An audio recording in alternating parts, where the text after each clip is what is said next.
Hello, everybody. Happy Tuesday, and welcome to another episode of Delve Requisite right here on Proficiency Bonus. We are so happy to have you with us. We're getting a little bit of a late start as one of our members has a work thing that kind of bleeds into stream sometime. As you can see, Sela is still not with us. She's with us in spirit and in a few minutes potentially. So we're just gonna get moving, and once she's ready to roll, she will appear from the mists above me, and will join us for the rest of tonight's episode. Before we get into things, let us take a couple of seconds here and thank our sponsors, sponsors of Proficiency Bonus, Little Dragon Corp and Cardboard Castle Games. You can get a link to either of those fine sponsors' website at any point during tonight's stream by typing !Little Dragon Corp or ! Little Dragon, or !CCG in chat. Little Dragon Corp is a Canadian-based dice company. And if you decide to purchase any of their fine polyhedral dice products, you can use our code PROBONUS at checkout for 10% off your order. And Cardboard Castle Games is a brick and mortar tabletop RPG store located in the United States in Evans, Georgia. If you are not in Evans, Georgia, fear not. They have a robust online website where you can purchase all of the tabletop RPG games and supplies that your heart could desire. Thank you, Little Dragon Corp, and thank you, Cardboard Castle Games, for sponsoring Proficiency Bonus. So, let us partake in our new tradition of Brittany does the recap. Brittany, take it away. Our new tradition of I glare at you through the internet. Well, that's part of the tradition, but mainly the tradition where you don't have to talk and I do. Brittany does the recap, yes. Okay. So, last time on Delve Requisite with the Grimm's Folly crew, the party was split between Trinity Riot and Boys Trip. Both groups are ready to leave Naporia and Glasgow respectively in order to meet up and battle with part of the Ignian Armada that has pinned in Captain Frederick and the Jewel, as well as giving Pirate Island some time to evacuate the pirate element in order to be a less aggressive target should the Armada make its way to Glasgow shores. As Trinity Riot tried to leave Naporia, they faced the issue with a group of Mokral's orcs, led by, I'm going to butcher the name, Gugnach, who wanted to fight the Naporians, specifically Nimwe's father, Ray, for honor and glory. Instead, Nimue stepped up and said, "No, you deal with me, not him." The deal was made that if Nimue won, they would get on the ship, shut up their mouths, and go with us to fight some Ignians. Meanwhile, Boys Trip had their own challenges, as when they went looking for the girl Willow, who hides in the abandoned manor on the island of Glasgow, they also ran into Una, Murderbeard's daughter, who was also looking for the girl. While Una and Murderbeard searched upstairs in the room with her trinkets, Thixus was strangely drawn, whether by intuition or just Thixus' luck, to the basement. And indeed, that's where Una was actually hiding. After a strange conversation with the girl, she spoke in some riddles and mentioned someone or something she called Droplet. And it seemed that she knew something of the future.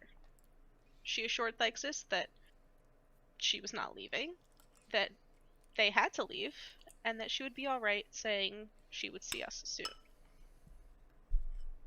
Back on Naporia, Nimue finished her battle with the orc, and as is tradition for them, his life was hers to take, and refusing to do so, needing all of the fighters we can get, Gugnach's life became Nimue's to use.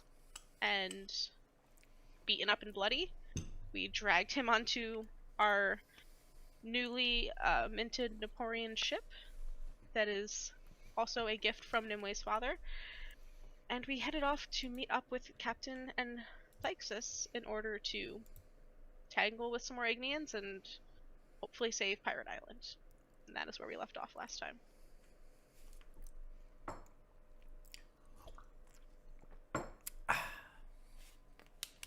Alright, I'm back for my short vacation that I take during Brittany's recap every week. Gotta get rest and relaxation in when you can, when you're the DM. I see that Russell has joined me in doing a bit during the recap every week. It started as a bit, and then I legitimately couldn't get the straw in my mouth. I'm Okay. plotting your deaths in character. It's fine. Good. Luckily, well, I was going to say luckily I don't play a character, but I play all of the other characters. So Brittany can kill me a lot. What? Yeah, but we play the good ones. Debatable. Anyway, that's our recap. So, we last left off with you guys heading on your way. Now, I don't have my notes in front of me here, and if it was, I was too busy doing a bit where I was eating overnight oats during the recap that I didn't hear it. Did you mention what you guys? I know you named your gals group Trinity Riot. Did you mention what you named the ship? I did not in the recap, but we did end up naming it. I do have it here. Don't I try have us. It. There you go. I found it if you didn't have it. It is in fact Me not have it. The don't try us. That's true. Oh, hang on a second. I don't know if you guys can see her. Stream can't. You're on the internet. Well, I'm on the internet. There, yeah, you're a disembodied hand on the internet. Roll for initiative. Roll for initiative. You guys Like fight a giant hand. Okay, so hang on, wait. There you go. Oh, there's two of them now. Oh no. Okay. Alright, let's see if she's done assaulting the stream. I will close the door here.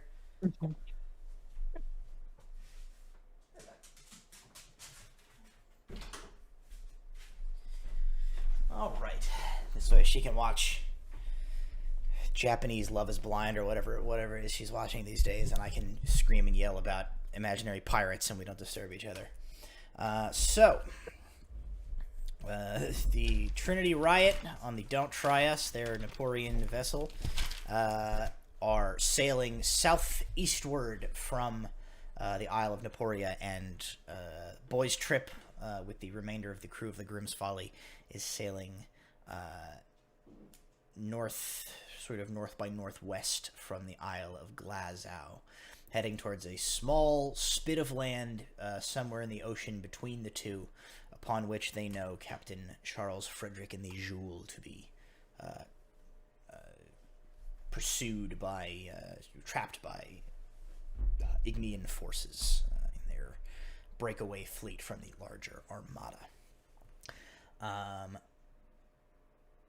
What I'm going to have you guys do, you can either roll, just pick like a representative from each boat to like roll for your group, or you can make like a group roll for each boat and we will average the rolls. But basically I'm going to have you guys each make just a straight D20 roll. And that is going to determine what, sort of how your... I think Olive just opened the door to my room and let herself back in here. The door, came open, and I was like, oh, Emily needs something, and it just, swings open, and Olive just, strolled in. All right, I guess I was It's hanging the out scene with in Jurassic Park where the raptors open the door. Yeah. So anyway, you guys are. I'm gonna have each group make this roll, and that is going to determine how goes your your journey towards your selective destination. Depending on who rolls better. The win might be with your voyage, etc., to see kind of who is going to arrive first ish. I think Nimue should roll for the girls because it is a Naporian ship. Okay. All right. I guess I'll roll for the boys. Sure. I'm sorry. I rolled a 5. Okay. Bubbles die have failed me. 19. 19. Okay. So what we'll say with the I guess the results of those rolls is we will say that the wind is there is a strong headwind coming from the I don't know that I've used headwind correctly in this scenario. The wind is coming like from the south, which means it is with the Grimm's Folly and the other pirate ships. It is against the Don't Try Us, but that also means that it is against the Ignians. That doesn't necessarily mean anything for the Ignians that you kind of like know are already in the area that you guys are sailing for, but that is that will be important for the rest of the Armada, which you know is sailing in a southerly direction currently. So Grimm's Folly crew. Let us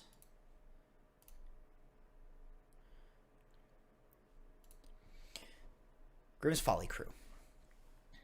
You set sail from Glasgow, heading north. For the journey with you is Captain Nathaniel Thorne aboard the Shrike, Captain Dash Through Rain aboard the Spinning Leaf, Captain Hooper Sea Dog Barton aboard the Gilia, and Captain Vita Ridley aboard the Arrowhead.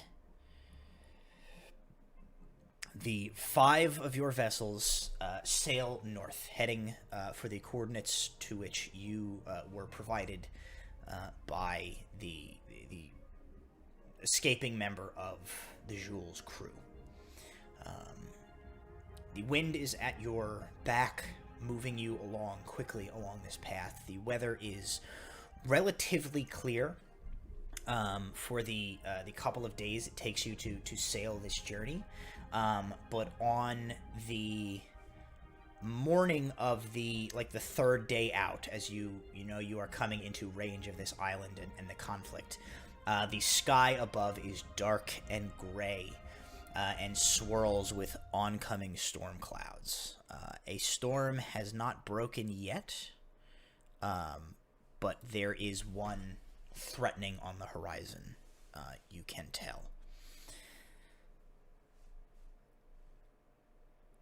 Why don't you guys aboard the vessel, and I'm going to make a roll for, I'm going to use a Pora Dazan for this, but go ahead and make perception checks.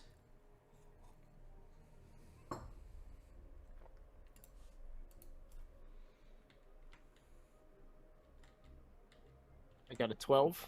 Okay. 16. Okay. And Pora Dozan gets a 4. So, Murderbeard, you are going to be the first to... Hey, there's a druid. Murderbeard is going to be the first to make sight of this. For those of you who are of the stream here, you guys can peek at the Twitch stream if you would like. There are things to see there. You don't have to. I will describe things as is fitting.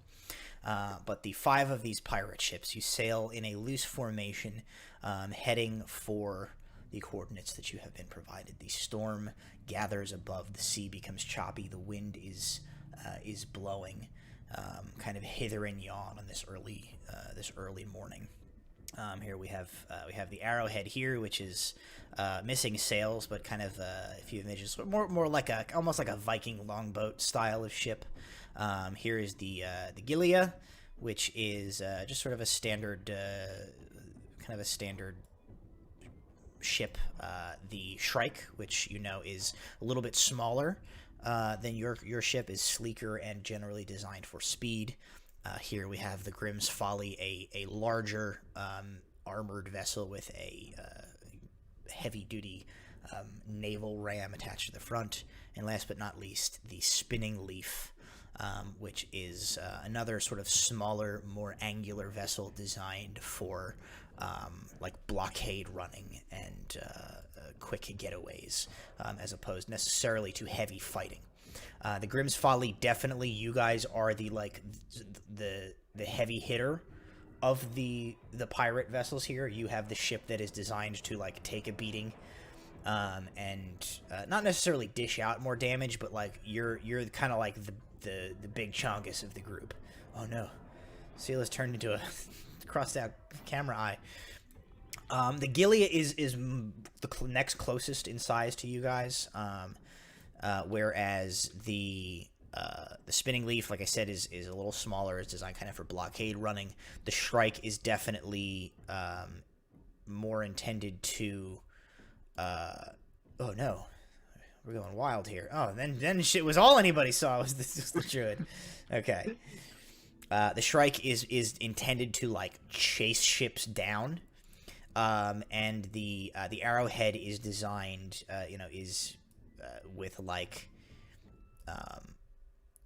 sort of like Ravager maneuvers in mind. It's really like a ship designed for like assaulting the shore, like getting in fast and like disgorging people on foot onto the shore.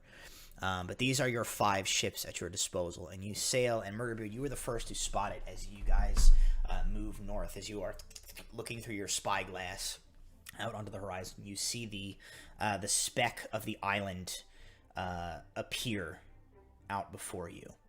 It steadily grows larger over the next few hours until you can kind of make it out a few leagues off in the distance. What you see with that perception check, Murderbeard, is you can see that there are several ships in the area already. From this distance, you can make out that there are at least a pair of vessels, like kind of, it appears anchored just offshore of the island. And you believe you can make out through the like kind of haze of the oncoming storm, the masts of several more kind of like flanking the island on either side, on the far side of the island from where you guys are approaching. So they're kind of like, you see what you think are some more masts like sticking out of like along the northern side of the island on both the east and the west. What do you do with this information as you glean this? You seem to be the first of any of the captains or crew of the ships to have like spotted this. I assume we don't have any way of like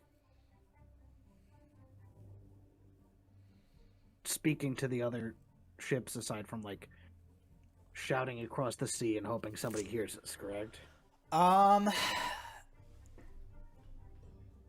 You don't have magical means necessarily, but like, you're aboard seafaring vessels, so like the ways that ships communicate to each other is available to you. You have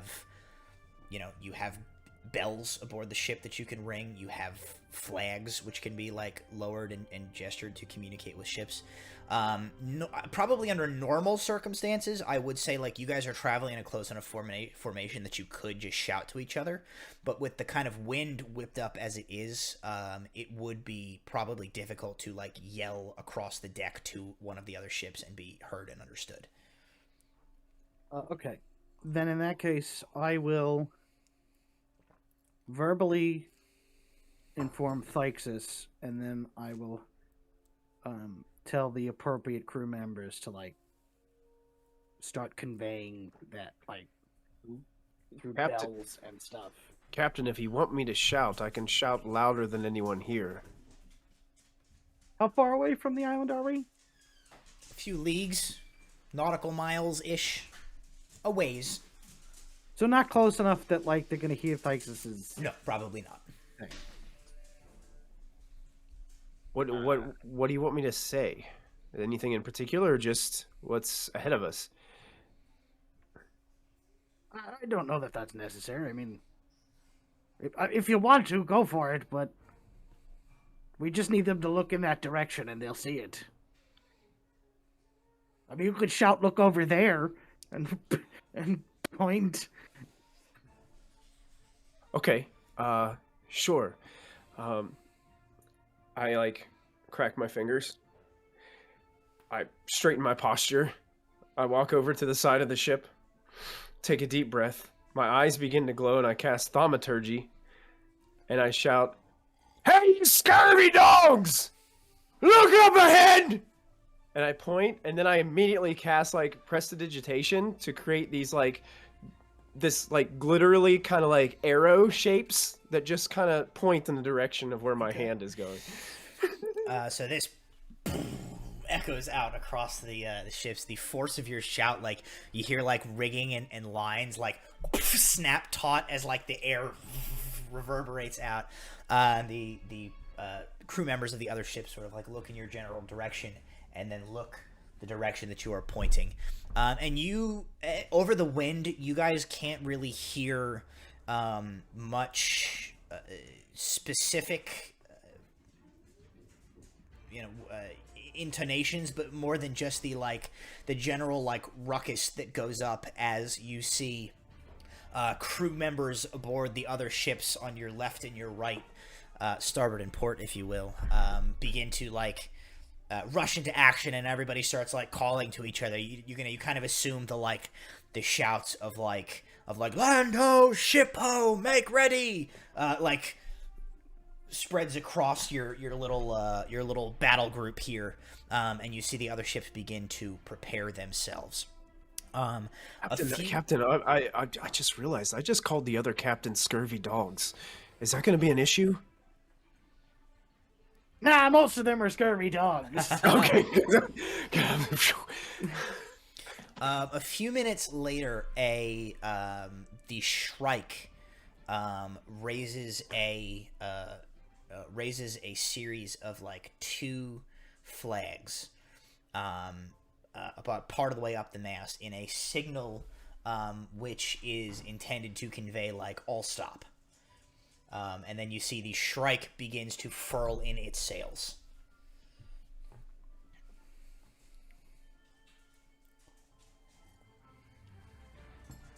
What's going on, Captain? I will, give the command for us to do the same. Okay. You see that the arrowhead, the Gilia, and the spinning leaf all are also kind of, like, doing the same. As the group of your ships come to a stop, the Shrike changes to a different flag symbol, which you interpret to be the sign for. It's a little bit of a multi-purpose sign that can be used for, like, can be used to mean parlay, or it can be used to mean to, like, send messages. Generally, it is interpreted to mean, like, I want to gather and have a confluence, a conversation. It seems that Thorn would like the captains and like primary officers to converge to speak before you guys, like,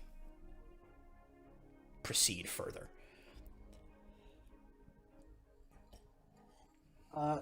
As that happens, I will,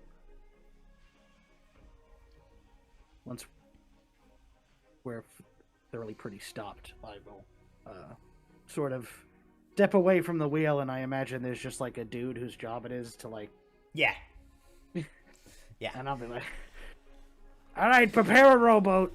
Probably in this case, it is a Pora Dazan, and they step up, as Pora is generally, like, your person who, you have the bridge, Pora Dazan, and they kind of do that. So Pora Dazan steps up, and they sort of, like, take the wheel. You guys probably are not at a full stop. I don't think you guys have, like, dropped anchors, but you furled in sails, so you are much slowed in your approach. A boat is prepared. Off to the other side, you see this the spinning leaf kind of, like, alters course to, like, come up alongside the Shrike. and you see Captain Dash Through Rain like a friggin' spider monkey like climbs up the rigging, and then rope swings, just literally just like swings from deck to deck and like drops onto the deck of the Shrike. Far is the Grimm's Folly from the Shrike? I mean, you probably like, if you want to do a cool pirate maneuver, like, you absolutely can. So, Murderbeard will go to get into the rowboat, see that happen, and just go, God damn it. And then I, turn around and, go to a rope.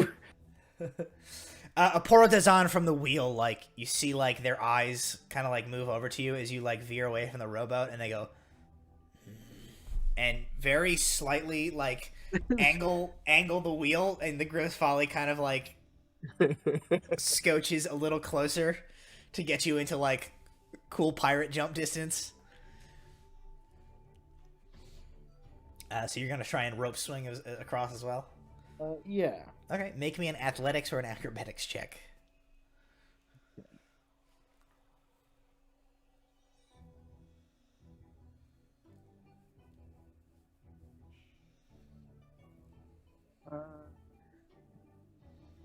It's an 18.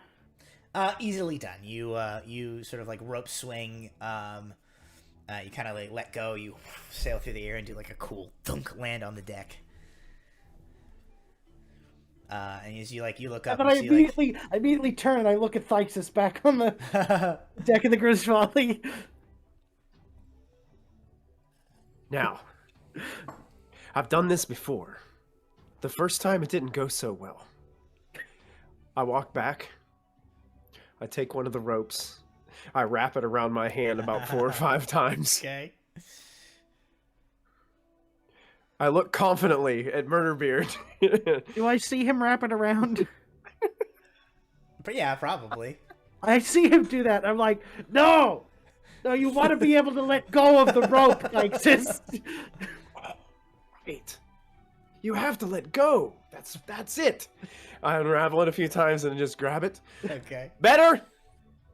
All right. And I start to run and then I stop. I back up, back where I started from, and I grab the rope with 2 hands. And then I run, and then I scream as I jump. All right, athletics or acrobatics check, please. Neither of them are good. I'll go with acrobatics, +0. An 11? Okay. Yeah, with an 11, I mean, it's not that cool, but you make it over there.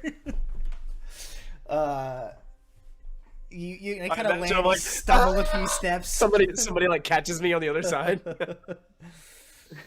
You manage this as you kind of like right yourself and dust yourself off and realize you've made it in one piece. I didn't land in the water this time.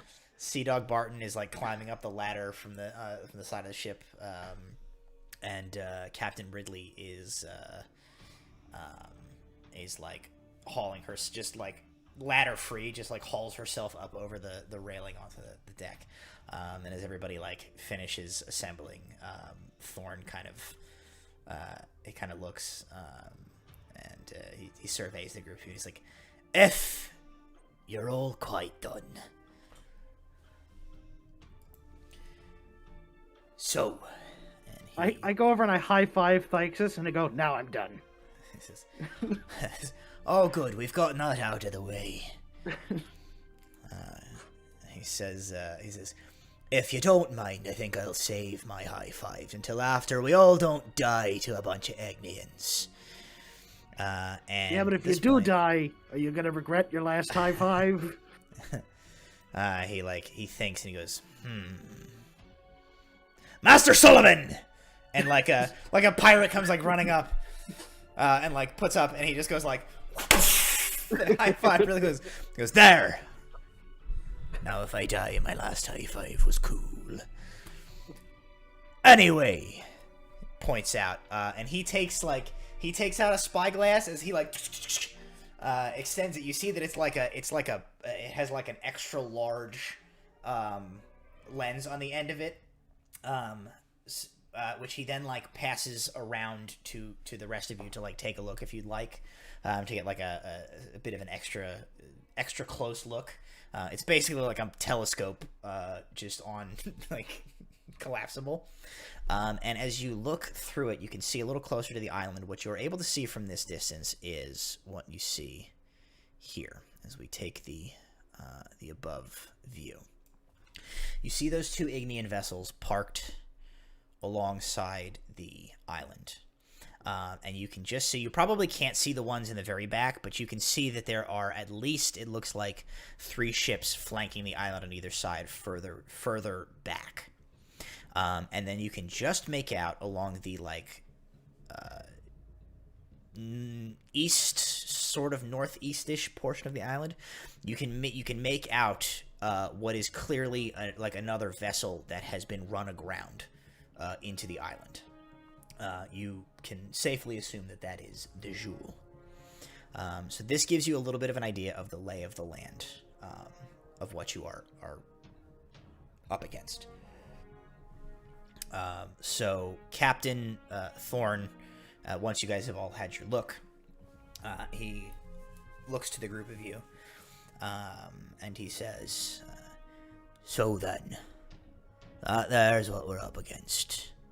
Looks like a minimum of 8, maybe a few more ships. I don't doubt that there's more behind that island that we can't see from here. More than a fair match from us in a straight up and down brawl. Luckily, that's not our objective today, is it? We need to lure them off, buy them time to evacuate Glasgow. What say ye? What's our approach?"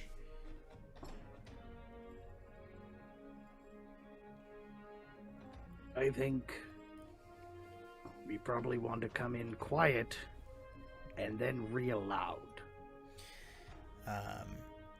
Thorn really discombobulate them. Thorn kind of, he sort of like gestures in the direction. He says, "If we can see them, they can see us. They already know we're coming, lad."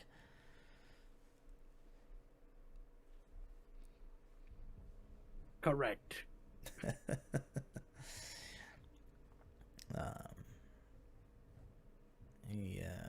He gestures towards the the layout of the ships, and he says, "What think ye? Do we stick together in one group, or do we split up and try and peel them off?" Most of them are like. Let me give you a little better aerial view of the layout here. Here's what you're working with. Okay. And on stream, the like side closest to the skull is us. Yeah, these 5 ships here are you. I say This is the island in the middle, and these are all Ignians. we split off around the island in the middle. On either side. And come around and eventually meet back up around them. Thorn kind of nods his. "Aye, pronged attack seems wisest." Says, "However, we need a plan after that. If we meet back up in the center there and don't have anywhere to go, we're gonna get penned in and sunk down quicker than you can blink. We don't have the firepower to hold up to that many ships. Where do we go after?" This is the only island in the area, right? There's probably a few little other like spits of land, here and there around, but this is the only island. Not of its anything big size. enough to essentially use as cover, though. No, right? and I think at this point, Barton says, he says, "All of this discussion is well and good, but we're not talking about something rather important." He says, "What about Frederick? Them 2 Ignian ships is parked at the island. Seems to me they wouldn't still be anchored out there if Frederick weren't still around and kicking on that island. Seems like maybe he and the crew..." What? Can we see the Jewel? Or did the Jewel get sunk? Yeah, you can see the Jewel has been run aground on like you can see it kind of from your angle. You can see it kind of sticking out, you know, a little bit of it. You can see that the jewel has been run aground here. So Barton says, "How run aground? Real run aground. The jewel is like cracked in half. It seems like he took like he evaded them probably as long as he could from what you were told by the crew member of his that survived. But when his ship was sunk, he basically ran it aground on this island, and then used the cover of the island to dispatch that single longboat that came to you, while he and the rest of the crew like headed inland to like try and hide out. So Barton basically says, if there's still more out there, seems like maybe Captain Frederick found himself a little hardy-ho and is holding out. What are we gonna do about him? Alright. What if, when we get to the near side of the island, using the cover of our own ships in the island, a small team can get close enough in a rowboat to the island and see if they can... Captain Ridley says, Captain Frederick's position is unfortunate, but we're already outnumbered 2-1. We don't have the luxury of dispatching any of our strength to attempt a rescue mission. He's on his own. To which Barton immediately is like, what, you just want to leave him on that island to die?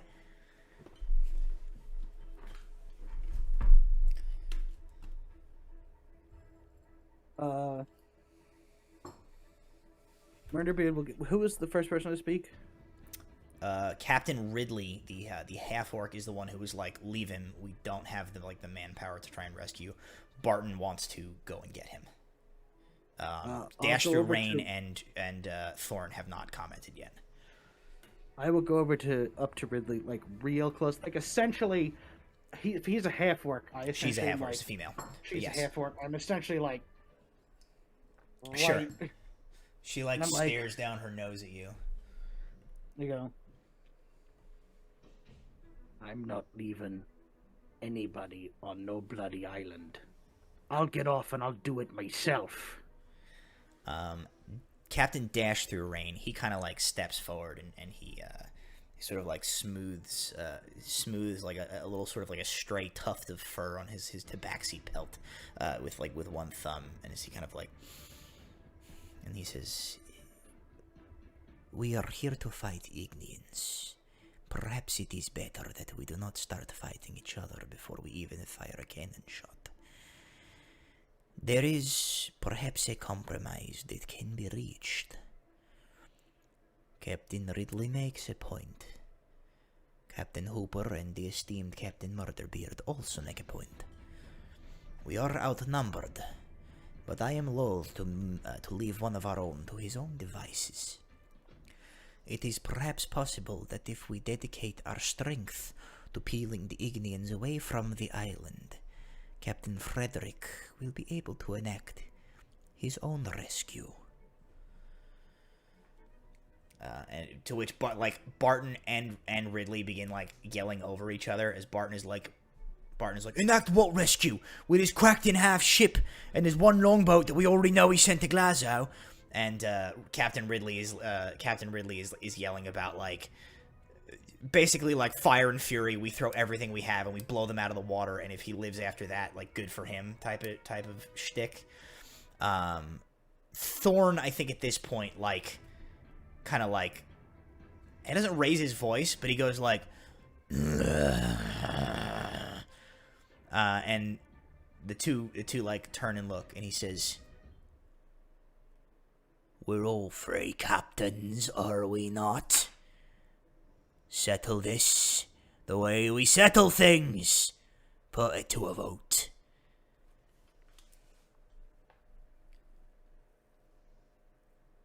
Captain Frederick Captain Hooper Sea Dog Barton, he goes, fine. Those in favour of leaving one of our own out to dry on the island, Captain Ridley raises her hand, and Captain Dash Through Rain lifts his. He says, I would like it noted in the record that I only think it is best if we attempt to lure the Ignians off. I am not voting to abandon Frederick.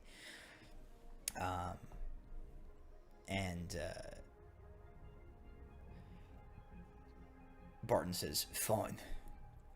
2, to abandon Frederick. He says, in favor of rescue. He raises his hand. And Murderbeard, you raise hers. So everybody kind of like turns and looks at Thorn, who pauses for a moment, and he looks to you, Murderbeard, and he says, I find myself in agreement with Captain Murderbeard. I'll not be leaving anyone to die on an island today. I vote for rescue.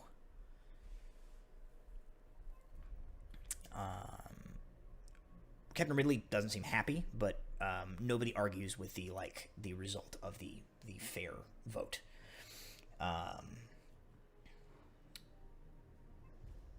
Thorn says, Captain Murderbeard's plan seems smartest. We loop around the island and we send a small team on to try and extract Frederick.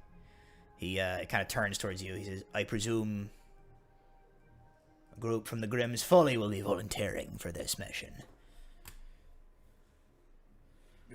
Nods. He kind of like looks out towards the island for a few moments, and he turns back and he says, I think if you'll have me, I'll be joining you. Gladly.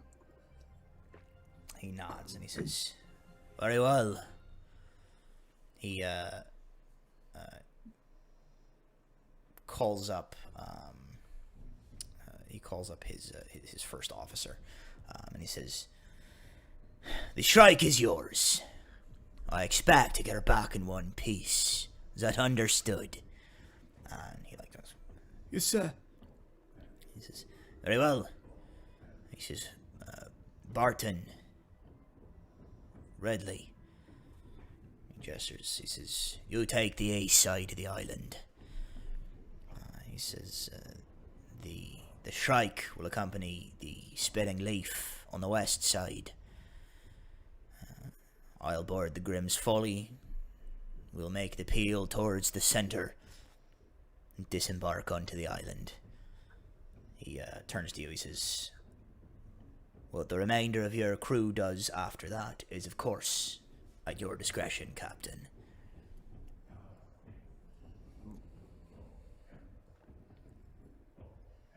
Captains, can I make one crazy suggestion?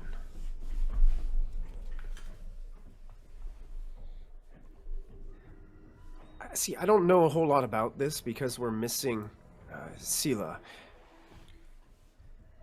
And I point to the clouds and the brewing storm that seems to be coming. Could we use that to our advantage? They kind of like look at the storm, and I think Barton kind of says like, as much as any experienced sailor can. If we're better sailing in the weather than they are, we can use it to our advantage. I don't know what else we might do. I can't exactly call down the thunder and the lightning. We might have a thing or two for that. Thorn goes like,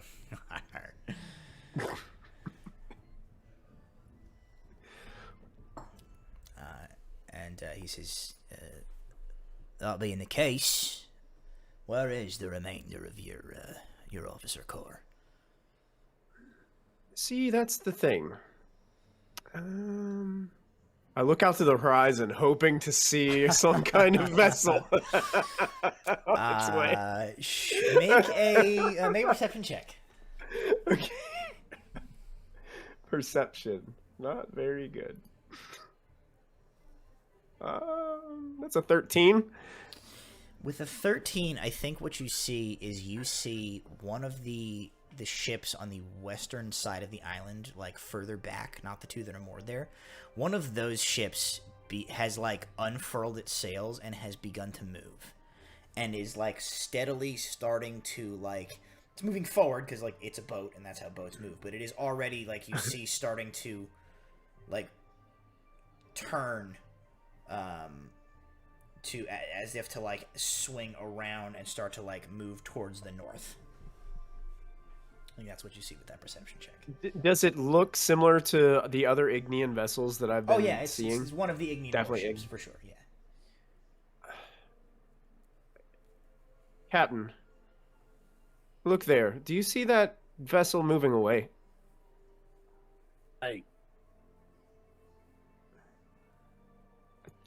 Is it moving away towards us? Away from you. Or away from us? Towards the, like, to the north. To the northwest.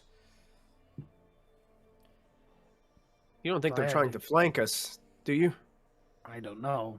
My guess might it would be a crazy maneuver to try and like the angle that they are like turning to would like they'd sail for like a friggin' day to make that arc to get around behind you. They are sailing decidedly like away from where you guys are approaching towards the northwest.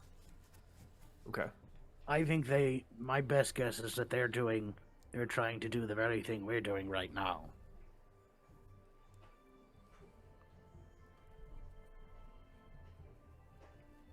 Or do you think they could possibly be going towards other ships to warn them? Ships that we can't see right now? Possibly, but if that was the case, they probably wouldn't send the furthest ship. On the note of ships that you can't see right now, Trinity Riot, you guys are aboard the Don't Try Us, heading full speed, struggling against the wind as you have been for the last few days. Oh, good. I can take a long rest. Yeah, long rests all around if you need them. You are heading southeast. You very much, in the same kind of flavor that the others did. You come upon this island.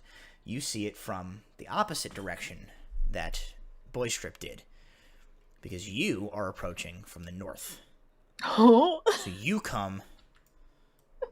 You're more like, realistically, you're what would be out here basically, coming at it this way. Okay. And what you guys see as this you guys move into range here of this island, you see one of the Ignian ships definitely has spotted you and begins to move, peeling away from the island and starting to head in your direction. And that's the one we saw moving? Make a perception check, Trinity Riot.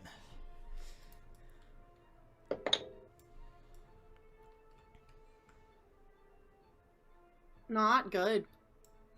15? 12. Okay. Perception. Dirty 20. Dirty 20. Rowan, you can spot through the haze of this coming storm. You see the masts of several sort of unlike the masts of the Ignian ships, which are all of identical build, flying the same colors. You see the masts of a motley mismatch of ships. One among them you immediately recognize as the billowing, enchanted sails of the Grimm's Folly. You can see, about a mile to the south of this island at this point. You can see the pirates approaching from the other side of the island as you. I tilt just to try to count, probably hoping to see if there's any more pirate ships coming. And when From where you guys are, you can probably see the 5 of them, and I think you realize that minus the Joule, these 5 are really the main 5 fighting ships of this sort of pirate fleet. The rest are smaller vessels, which you can presume are involved in the evacuation of Glasgow right now and the hauling away of the materials that they want to use for the beginning of their pirate haven. I just point in the direction of where our ship is, I go, well, there's Captain and Thixus and the rest of the pirate captains, but it looks like we have already been seen. And I motion to the one that's curving back. Could we guesstimate how far from the Grimm's Folly we are? How many nautical miles? So, if they're a mile south of the island at this point, you're probably a mile north of it. So they're about 2 miles. Yeah, and based on like the positioning of the ship, it's going to be tough, especially because you can already see one of these ships is like peeled in your direction. It's going to be tough for you to like rendezvous with them without sailing through like a meat grinder. Right. Alright, well, I'm at least going to let Captain know we're here. And I'm going to get on the ring. Mm-hmm. Captain, we're about 2 nautical miles north of you. Rowan can see you, but we've been spotted and we're getting company soon. Also, I just want to preface that every night before bed I cast water breathing on everybody. Okay. That I can cast it on. Sure. How many people do we have on this on our ship? The orcs. The orcs? Just you guys and the orcs. Alright, I will just call out the order to start taking evasive maneuvers preemptively. Okay. So the orcs, who are becoming fairly competent sailors at this point, like they let out maximum sail. Several of them like man the rigging to like angle the sails into and away from the wind, and everybody makes ready.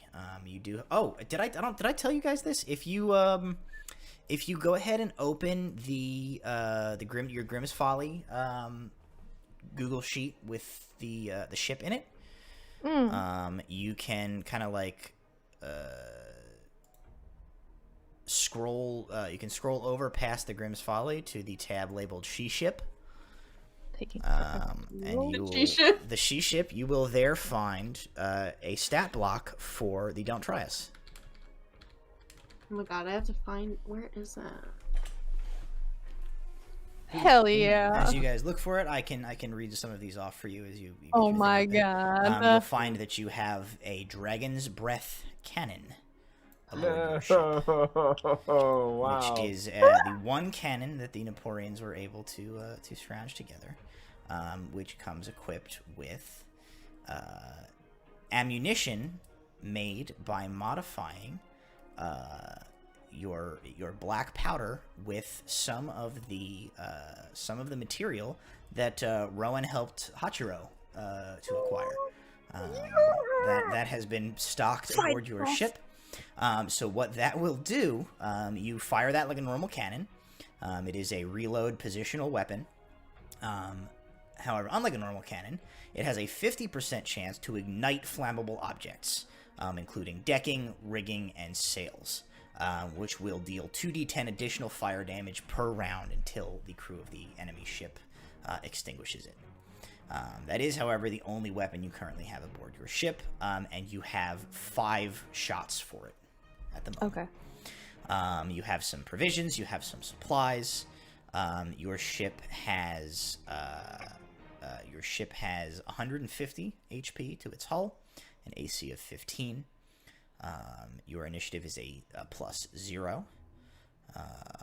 You have basically basic sails, basic hull, basic helm. No ram equipped, no like fancy stuff, and that is the current status of the Don't Try Us.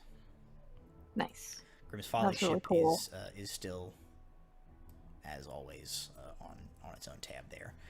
You guys have a -1 to your initiative. You have 400 hit points to your hull. You have your magical flag, your magical sails, your ram. You have 3 broadside cannons on your port and your starboard sides. You have a ballista and you have a mangonel. So, that is where we stand. You have sent this message to Captain Murderbeard. So, Murderbeard, you magically received this message from Nimue.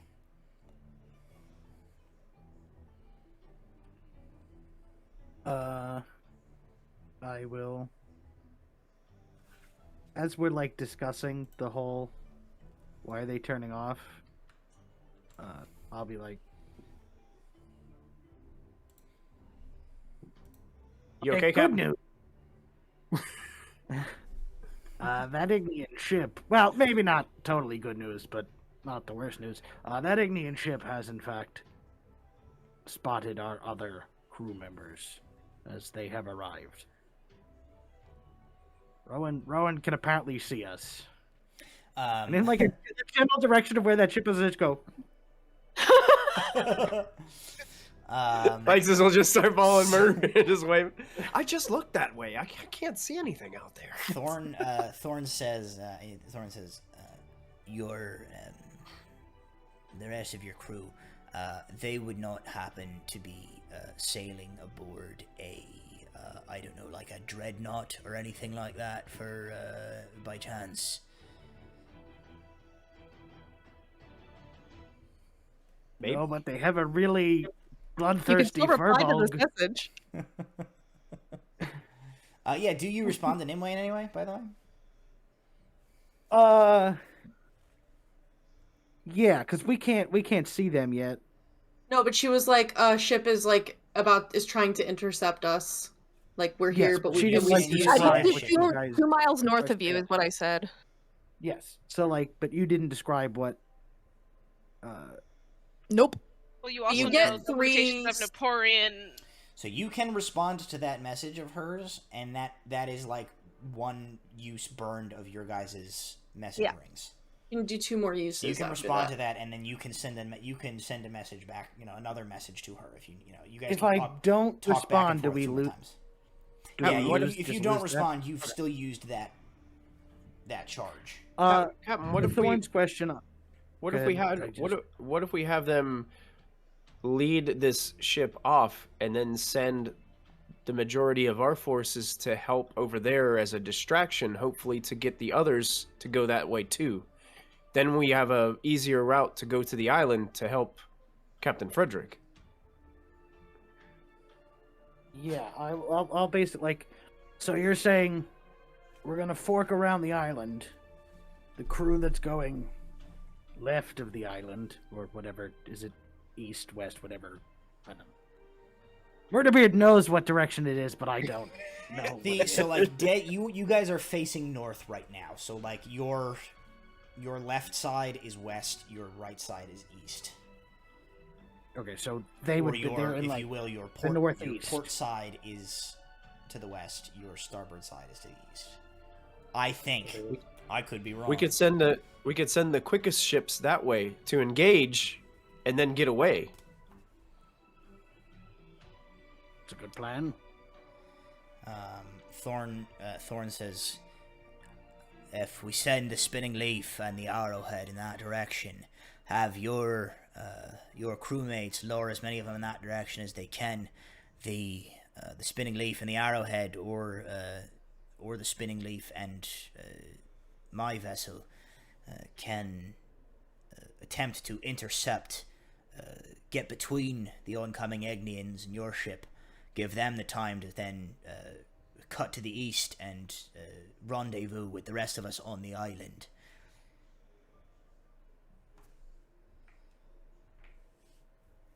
It says, as I presume that is the plan. Sounds good enough to me. I will, in my limited explain that as best as possible to Nimue as to what the plan is. Okay, I mean, easy enough with your 25 words to be like sail, sail southwest, strike an arrowhead or strike and spinning leaf will run interference, cut back and meet us on the island, or however. Like, you guys can absolutely accomplish that with your messaging remaining. All right, I'll relay that to the girls. That's the boys' plan, is to lure them away. I think, given the size of our ship and the limited ammunition that we have, we're probably better off being evasive and as fast as we can, and only firing when we have a clear enough shot to maybe take out a bigger ship's sails. Right. Keep a distance, but if they Yeah. get too close, then we hit them And hard. we fire and then keep running, because I think Yeah. if once we make it to that island, I think we're gonna be on foot, and Well, it sounds like they need to get to the island first, but for them to do that, we need to get them away. we need to pull a distraction. Right. So let's go fishing. Okay. Let's do this then. So we're gonna abstract this first part of a little bit because there's a lot of moving parts, and if we do like a full initiative, we're gonna be here for the rest of tonight's session just doing that, and I don't want to do that. So we're gonna go a little bit abstract here and kind of handle this a little more narratively. You guys begin your maneuver approaching from the northwest. The pirate captains all return to their various ships, furl out sails, and everybody begins moving again. The Ignians now begin to respond, you see, as the pirates sail up from the south and you guys approach in your lone ship from the north. What we see is the two ships that are moored on the island don't do anything yet. These vessels in the back, these three, they peel and begin kind of like heading kind of this way, sort of like to the southwest-ish, which is on track with the kind of the line that the Don't Try Us is making, heading this way. From the south, at the same time, the Shrike and the Spinning Leaf peel in this direction. The Gilia and the Arrowhead in this direction. Am I following your guys' general idea of this so far? And the Grimm's Folly, with Murderbeard, Thyxus, and Thorn aboard, head straight up the middle, heading right for the island. Murderbeard, you, Thyxus, and Thorn pack into a longboat and prepare to launch. Basically, as the Grim Folly strafes the island, you guys are the idea is just to launch your boat and just head for shore, right? Before we get on to the small boat, Thyxus will cast Mage Armor on himself. Sure. Alrighty. You guys get onto the boat. Everybody begins to move. I would like, again, a representative from each of the ships here to go ahead and roll me. Go ahead and roll me an initiative roll with your ship's modifier. So a straight D20 for the Don't Try Us, and a D20 -1 for the Grimm's Folly. Christy, do it. It's an Emporian ship. I'm gonna roll for the Ignians. Okay, so mine's plus Just 0. a straight roll, yeah. Yeah, just normal. Okay. 14. Okay. Bubbles roll, natural 20. Very nice. Okay, the Ignians roll a 10. The Grimm's Folly, you said you got a 14. Yes. And the other pirates also get a 14. Okay. So the way that this shakes out with these rolls, the Don't Try Us is, as stated, not a heavily armed ship, not a ship that can take a lot of beating, but it is fast. You are lightweight. You are not carrying a lot of armaments or supplies. You guys begin to cut through the water, even despite the fact that the wind is not really with you at this point, as the storm above just begins to kind of whip around. As you guys begin this approach, a light rain does begin to fall. The sky beginning to open up, and the storm starting to wind its way up in earnest now. The pirates and the Grimm's Folly also in turn make pretty good time. The wind is still slightly with the pirates a little bit here, so they kind of accelerate. The Ignians, having been stationary longer, it takes them a little longer to get moving here, but they likewise begin to get into motion, making an approach. As you guys begin this maneuver, kind of put the Don't Try Us here. I will say, as the first opening minutes of this proceed, and you guys all start kind of sailing at each other. The other pirate ships on the east and the Ignians, which are sailing towards them, are probably not really in cannon range of each other yet. You do hear a cannon goes off from what you're pretty sure is the arrowhead, just as it seems like Captain Ridley is making a statement. As she just fires an obligatory cannon, which a while later just splishes into the water harmlessly somewhere. But the two groups over there begin to sail at each other. Likewise, the Ignians coming from the north, the Don't Try Us, the other two pirate ships, none of you guys are really in range of each other. Grimm's Folly, however, you guys are probably getting to be in range of the ships which are moored near the island, which at this point have not reacted to you guys yet, to your approach. They are, at least one of them is pretty decently covered by the landmass of the island. One of them you think you might have a shot on with your mangonel, your forward-facing chase cannon, if you're feeling so inclined. Thanks, what are you feeling? Well, I mean, I'm always up for a good shooting a cannon at something. All right, let's shoot a cannon at something. Alrighty, go ahead and roll to hit with your mangonel. You can roll up for that one, thanks. What is Translation? the Murderbeard does not have the ship sheet open. No, I do. I just don't want to do the roll for the everything. mangonel is you have a Mangonel is +5 to hit. +5. Yes, Excellent. it does Let's 5d10 do bludgeoning this. if you hit. +5 is a 16. A 16 will connect. Go ahead and roll damage. Ah. All right, damage. You said 5d10? Ooh, Yes, 5d10. I like that. 5d10s. And that will give us... Ooh, that's real good. 39 points of bludgeoning damage.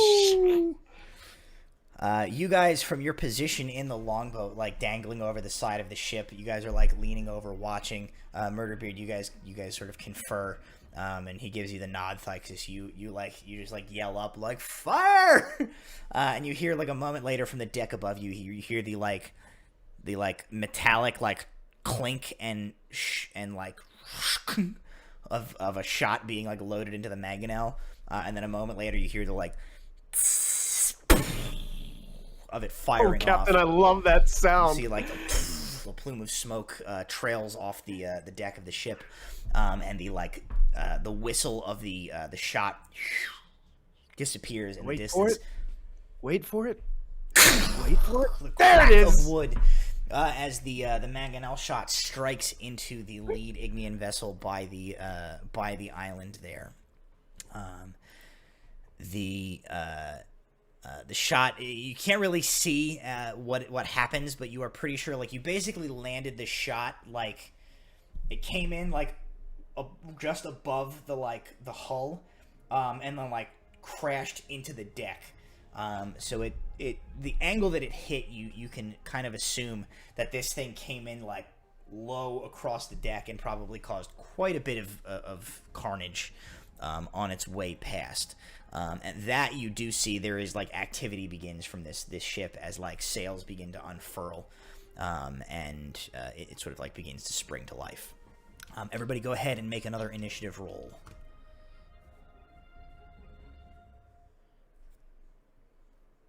11. 11 for the Grimm's Folly. 9. 9. Alrighty. The Ignians get an 18, and the Pirates get a 17 this round. So, what is going to happen here, as everybody continues to move, the Ignian ships get moving, these three that are pursuing the Trinity Riot, and two of them are going to get into position, and they are going to fire at you guys. As they have gotten into cannon range, and the pirates are coming. You basically are sailing right at each other.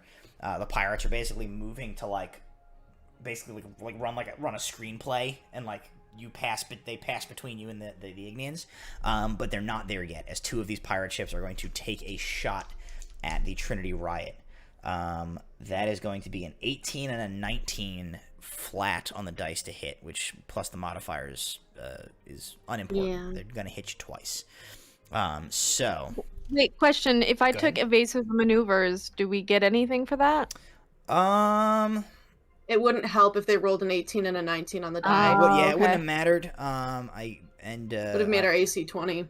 I've Gotcha. obfuscated the thing a little bit, but yeah, it's not going to make a difference anyway. Let me get a dice Okay. roll out here to speed this up. That's going to be 10d10 damage.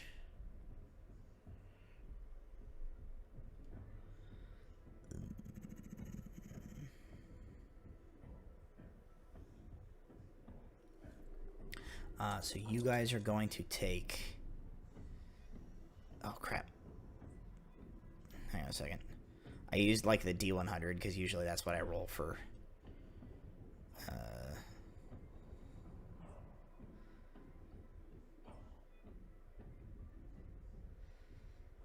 It's easy, but then I remember that my dice calculator, like, adds it all up, so it rolled 410 damage. I have to use an actual D10.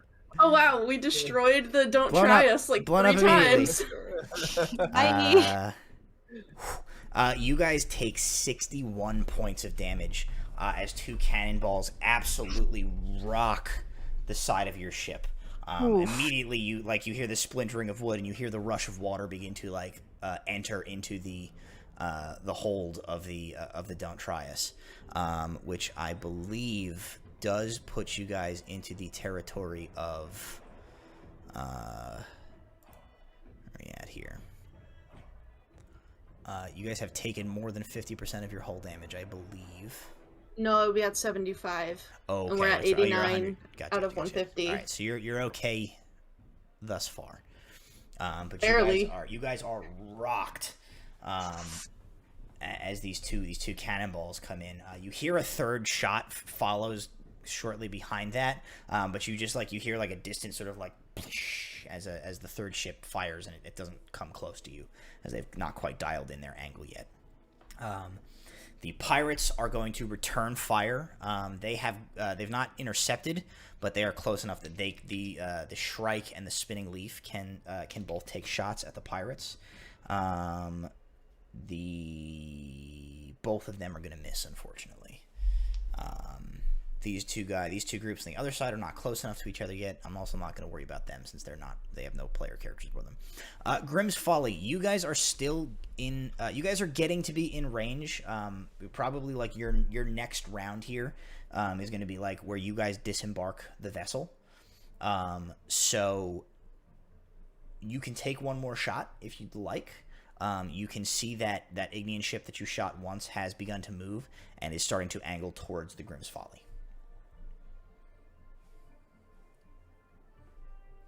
Sure. Why not? Okay. Should I roll it this time, or do you want to roll it? Pegasus? You can roll it. Okay, let's with the Mangonella again, right? +5. Yep. Oh, actually, you're gonna have to you'd have to reload the Mangonel.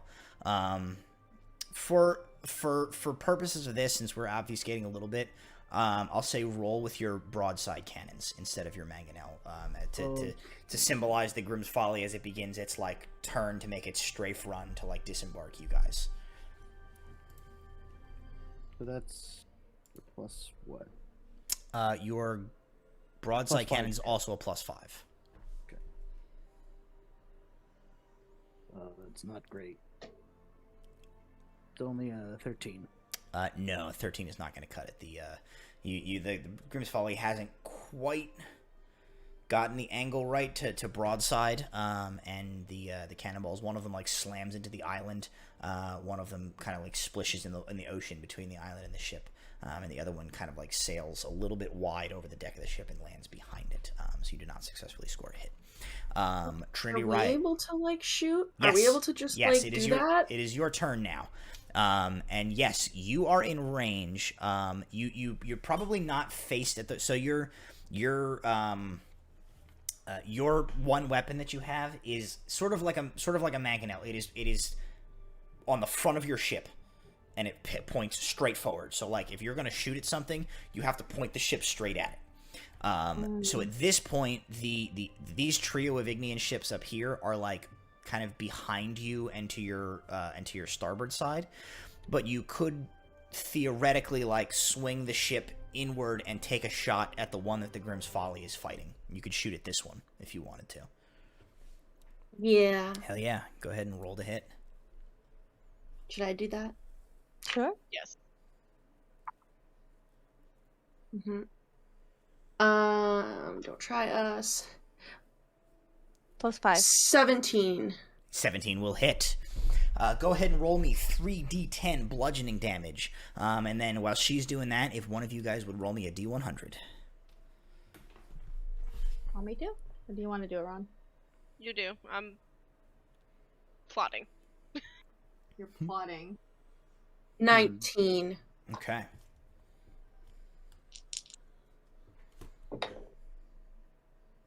Oh, I was so close to 61. 61.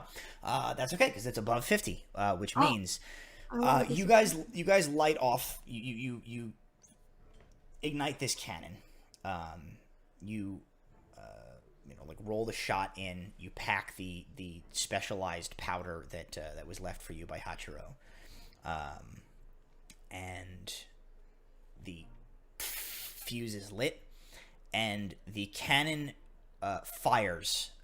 But it fires with like a much deeper and much longer rumble than just like a normal, the normal like poof, poof, cannon shot.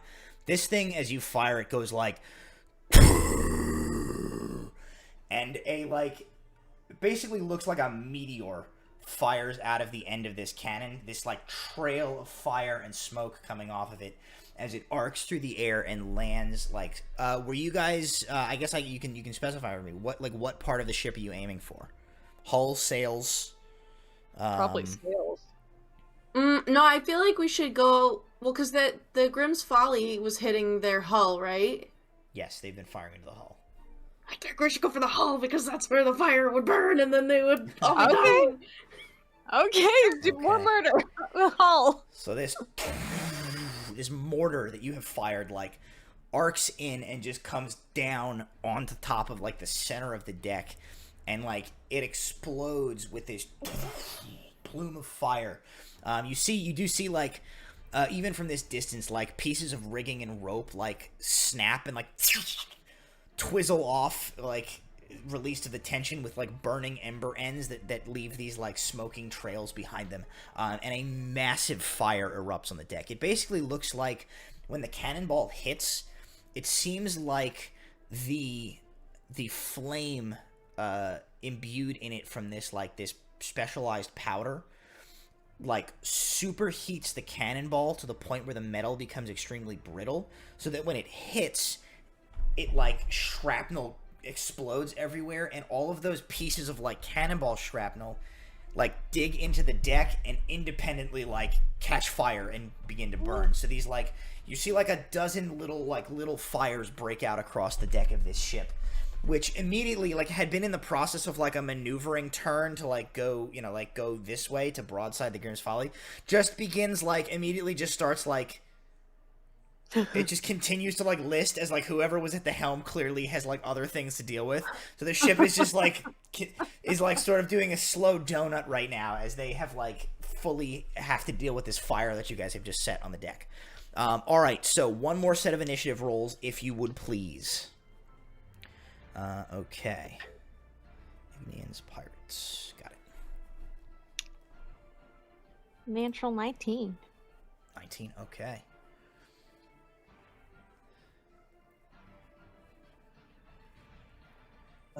It's 11. 11. Okay. So the winners of the initiative roll this round are Crew of the Don't Try Us, which is lucky because had the pirates gotten off another shot, or the Ignians gotten off another shot against you guys, you would have been in trouble.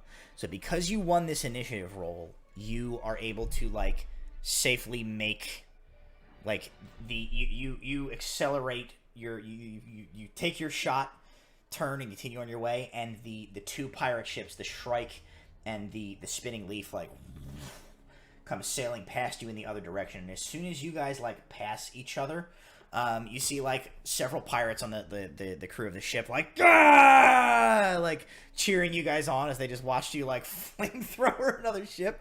But as you guys pass each other, the Shrike and the Spinning Leaf immediately bear this way, keeping you like in their wake, and begin to sail straight at the pursuing Ignian ships, giving you guys the coverage that you need to continue and make landfall. I'm actually, so at this point, Murderbeard and Flixus, you guys are like, you reach position, and you hear a Poradazan from the helm calls out, "We're in position. Good luck, Captain. Drop!" And the lines are cut loose, and your ship, kind of like caution has been thrown to the wind, as this is like a fast and dirty maneuver. So instead of like lowering you down, they just cut the ship loose. And so like all of your stomachs kind of like drop out as you guys all, you go into like a half a second of free fall, and then just splash down into the water. And you can immediately, like, you guys can begin rowing towards shore. So at this point, the Don't Try Us, you guys, damaged as you are, you guys have made it out of the direct line of fire of the battle. You guys are sailing around and coming up sort of towards, like, the southwest portion of the island.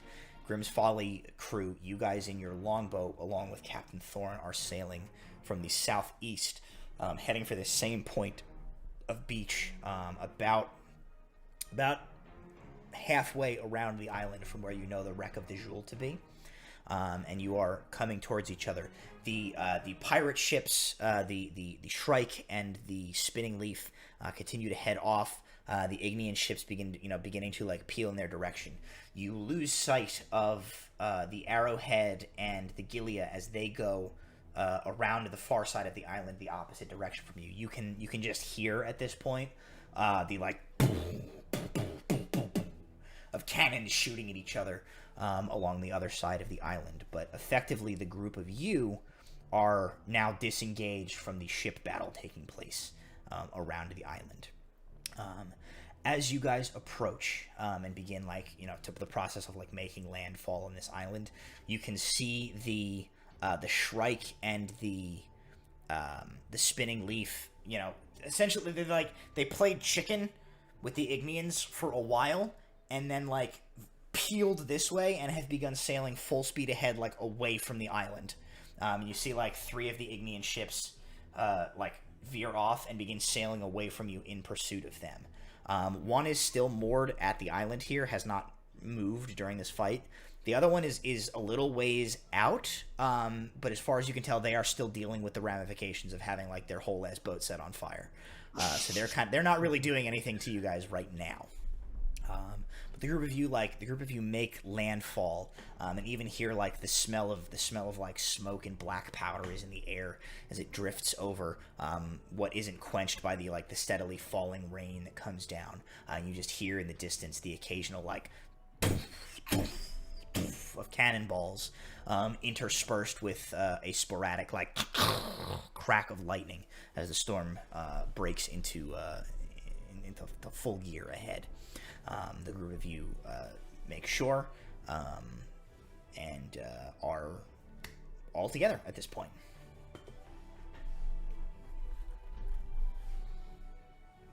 Good to see you all again. We let you go on a trip one time. Hey, Imperial invasion had nothing to do with us. Well, what are we doing? Oh, right, before I forget, I go over to Sela and I hand her all of the materials that I bought for her. You could have left them on the Grimm's Folly, but okay, thank you. You guys hear like a from above, and out of the like kind of rain, the what is he? He's a blue macaw, right? Yeah. The blue macaw, Henry, the parrot of Captain Thorn, comes like kind of flapping a little battered by the wind, lands on Thorn's shoulder, and he sort of turns to the bird and says, "If you wouldn't mind, Henry, could you get us a view of above? See if you can't spy where any of these bastards might be pushing in on Captain Frederick's location." And the bird like and flaps off and heads like towards the center of the island. He looks to the three of you ladies, and he says, "You know, of course, you will have to put me in contact with whoever your munitions supplier is. That was one hell of a cannonball." Unfortunately, it's a secret family recipe, and I'm not inclined to share. He says, we'll see about that.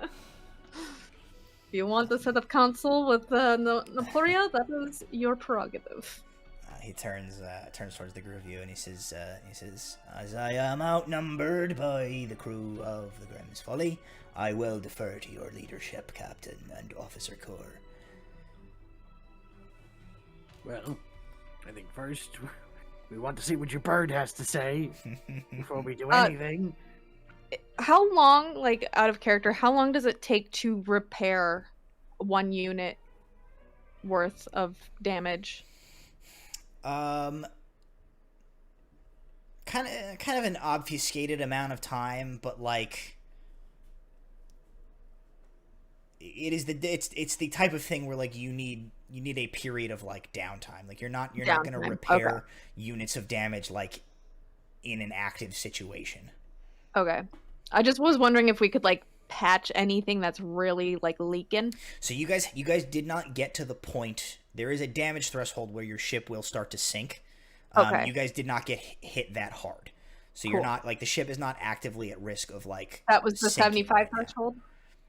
Yeah, and when you get to 50% of your hull damage, the ship begins to sink over the course of 1d6 plus 4 hours. Okay. And that accelerates the more damage you take, but like you guys didn't get to that point yet, so like the ship is not at risk of sinking right now. We left the orcs are just like sailing the Don't Try Us right now. I presume that they are on the like they are yeah, here, so they can do whatever you want them to do. We could just bring that ship onto the island with us, and That's kind of what I 'cause figured. It's kind of little. It's light enough that you can probably run it ashore, Okay, and then cool. like the group of you can push it back out into the water if you need. Yeah, I think that's Cool. But yeah, like you have I think it's 9 orcs at your disposal, including a Mokral and a still sort of beat up Gugnach. I fixed him and he slept. He's fine. He's fine. His pride. honor and pride. His pride is irreparably damaged, but he's it's like in pieces. he's Fine. fine. If we want any sort of fog, or like lightning, or a sleet storm, or a giant ball of fire that rolls around and hits everybody, just let me know. The only caveat with I don't know the word caveat. The only thing with the with the fog cloud is you can't see in it. Could we maybe fog our ships while we're doing the rescue mission? I would say we might want to save that as a plan B because we're trying to limit the amount of people who know there's anybody on this island. True. Yeah, I think maybe if we If we get spotted, then If we that's get plan spotted, B, it's but probably a good thing to have. To big throw. fog cloud probably real noticeable. Be pretty big. Yeah, we don't. So as you guys are kind of like discussing, like, do we have the ships? You're like getting the orcs kind of like set up and prepared. The flap of wings announces the return of Henry, who lands. Thorn like holds out an arm, and Henry kind of lands on his the back. Man, of I his gotta hand get wrist. me one of those. And Henry goes, "Ah! The bastards are in the cave! And Thorn goes, very good. We have a general heading.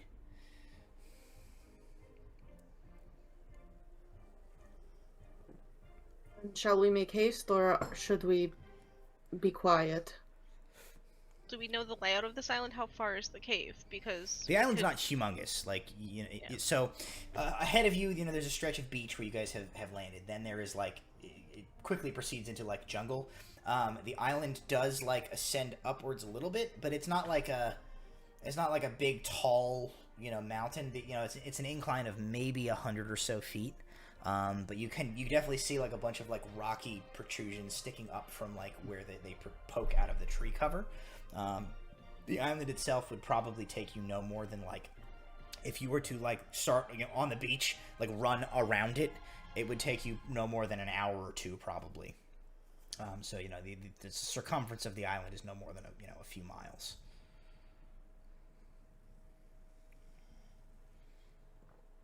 I mean, you do know that Henry came from, like, direction of dead center of the island. maybe we just head that way, and I'm sure we'll find the Ignians and Frederick in each other's faces, and we'll assess from there. Just don't make too much noise, I guess, but get there quickly, because that's what we're here for. Haste For is me. probably good, yeah. Okay. Alright, everybody please make me a survival check.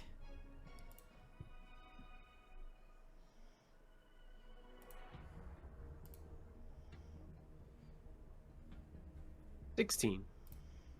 18. Okie dokie. 10. 9. 6. I rolled really bad.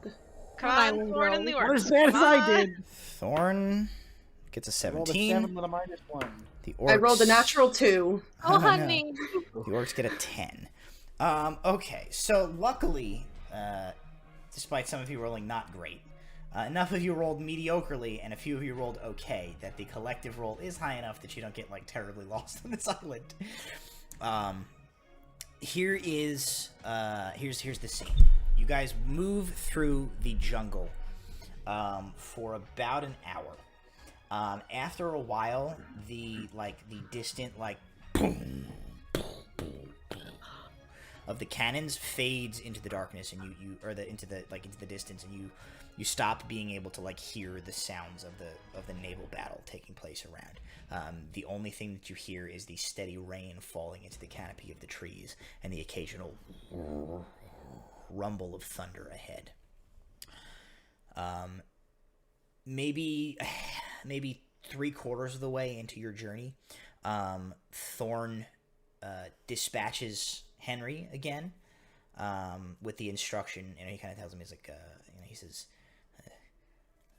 "Take care, fly out over sea, and see if you can't get an eye on what might have become of our mates at this point."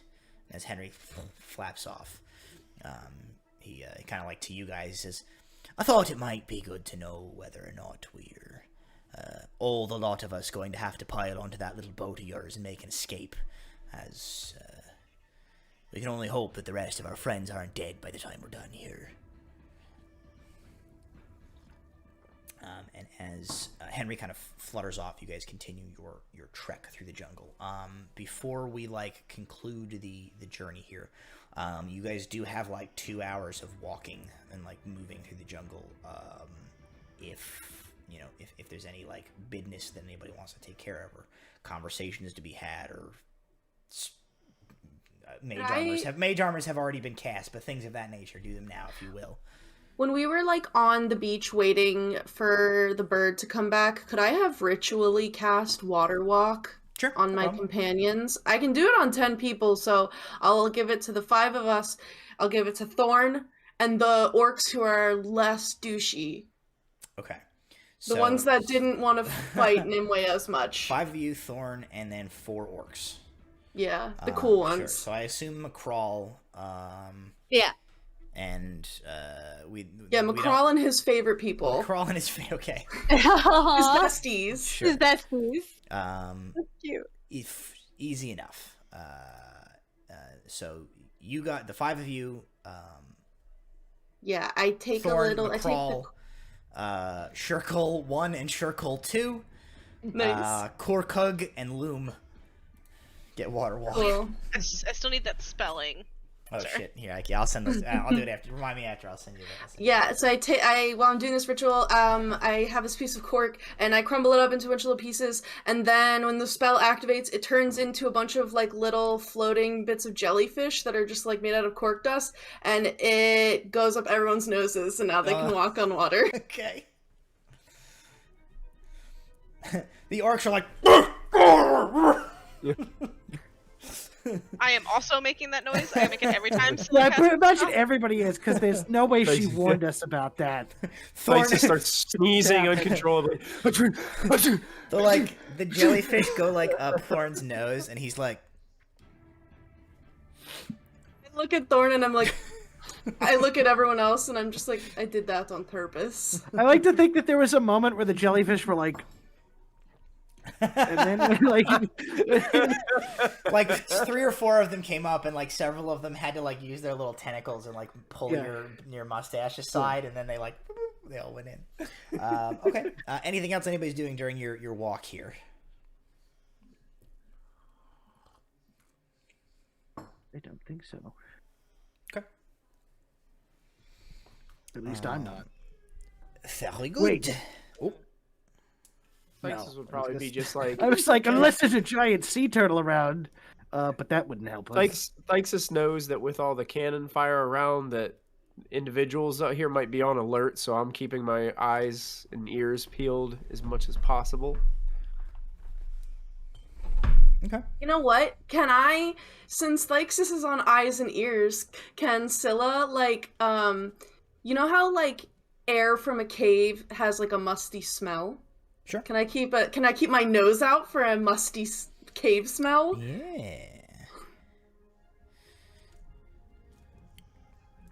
Go ahead and make me a perception check based on scent.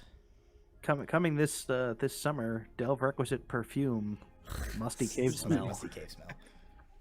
Natural 1. You do not smell musty cave smell. In fact, I think you get like, you're like, One of the cave orcs smell? And you- farted in front of me. no, sure, yeah, you're very like clearly sniffing because you're like sniffing for something, and then you're like, ugh. One of the orcs that you didn't give water walking to is like, I just primal savagery and make my teeth look really long and sharp and growl at him and continue on my way. you do that, and he goes like, I throw up in my mouth. seems like he's into it. Pulls out his sword and stabs himself through the chest.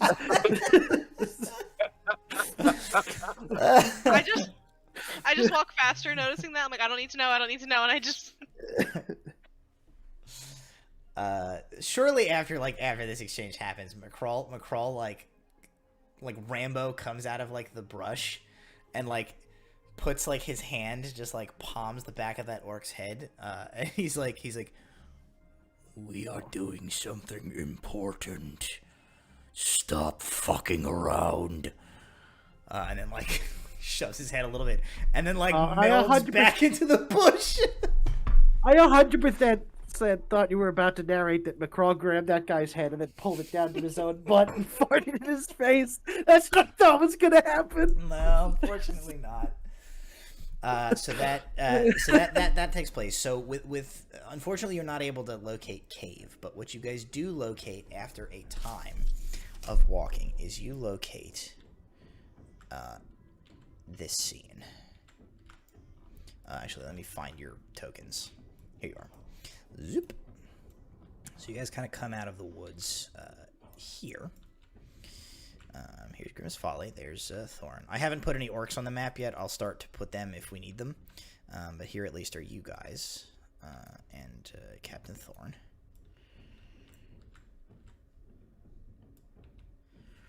and you kind of come. You see like the edge of the trees. You see that there is a little clearing that surrounds the opening to a like a rocky like outcropping of part of the topography of this island, and there you do see that there is like an opening. And if you guys would like, you can make a perception check as you approach here. You can also make a stealth check for me if you would like, if you are trying to go unnoticed. Yeah, I'll stealth. Okay. Orcs My are gonna perception roll. only an 8. Hopefully Oh, my no. stealth is.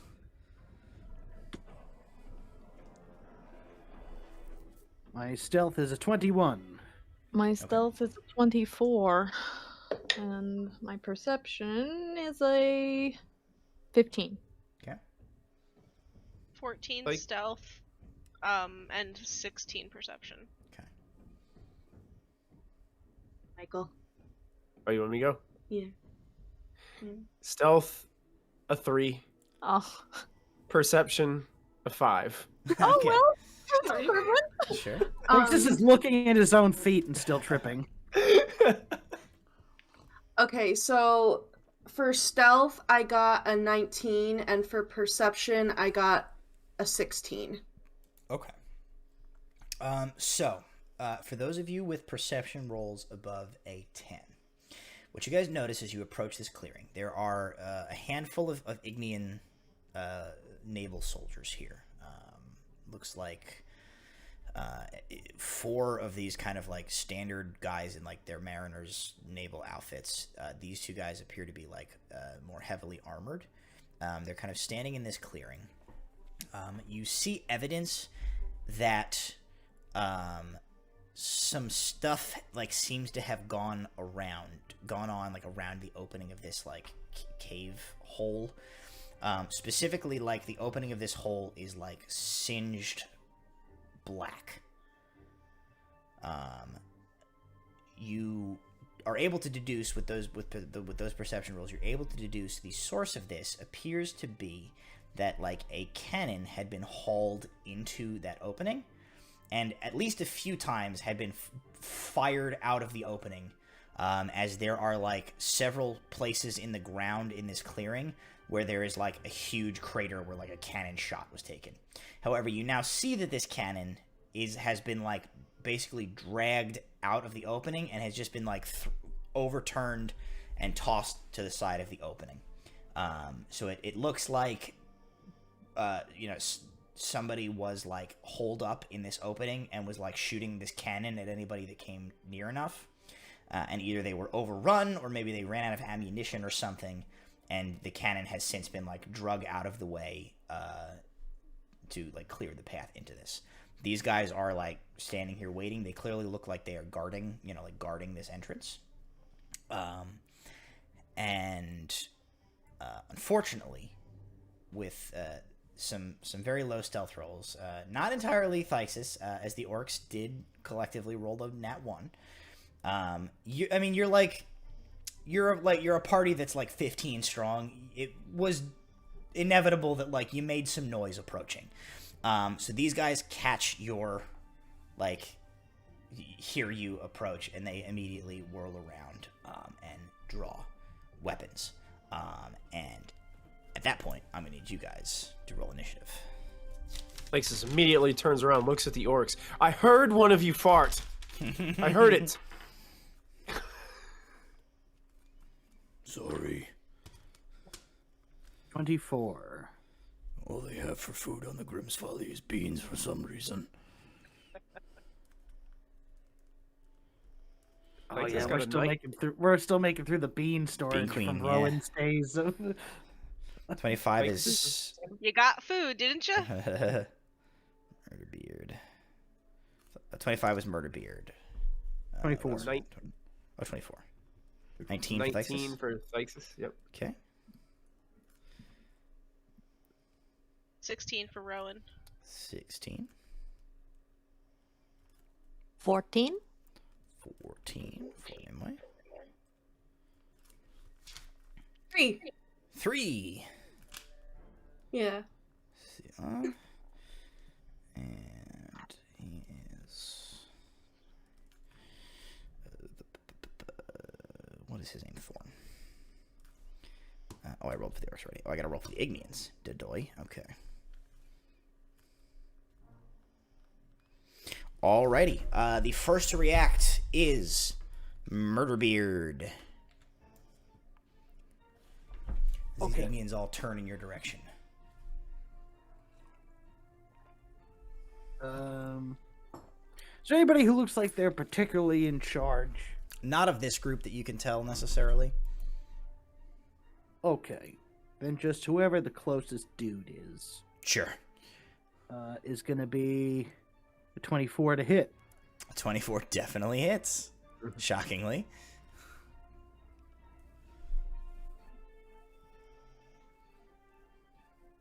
Nine points of piercing damage.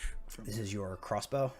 Hand crossbow, yeah. Hand crossbow. So you fire off this hand crossbow. It streaks across the intervening distance and strikes this guy in the shoulder. And he gives out a cry as he rounds on you guys.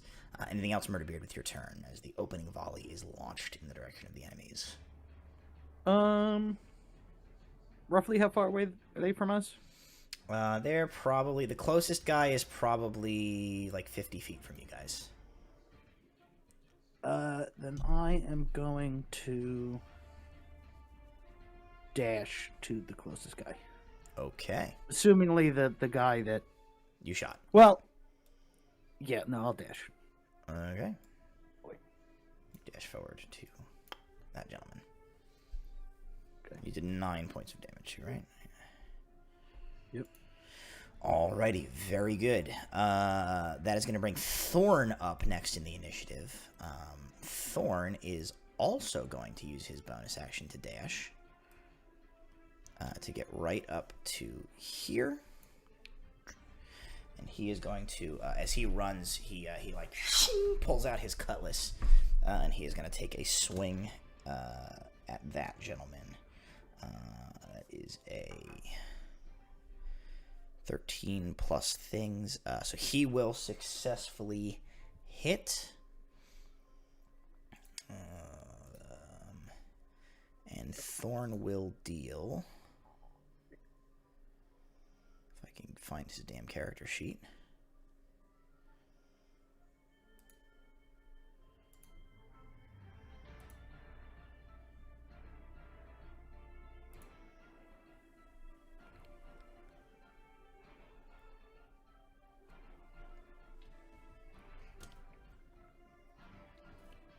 $10 points of damage to this guy.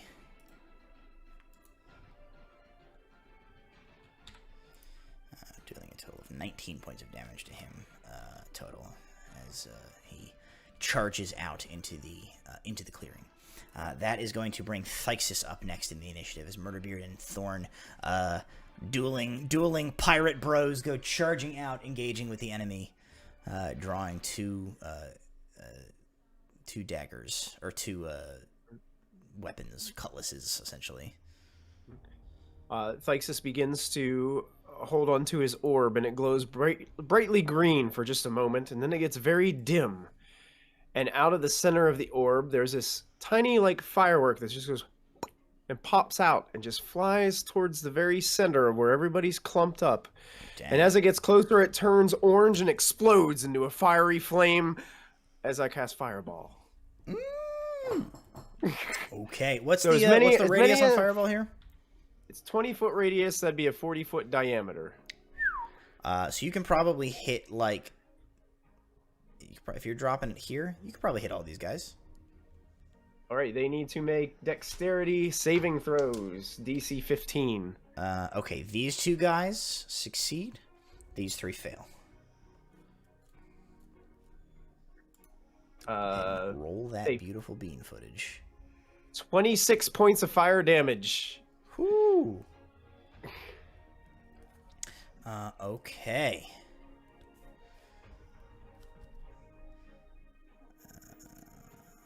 Alrighty. 26 points. So these guys are going to take the full damage. The fireball goes off, and you hear the Ignians like, Sacre bleu! As they get fireballed.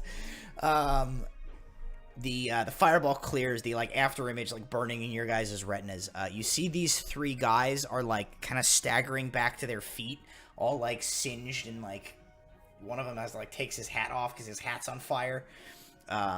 These 2 guys had like kind of like dive rolled to the ground, and they are getting up as well and preparing to like turn towards you.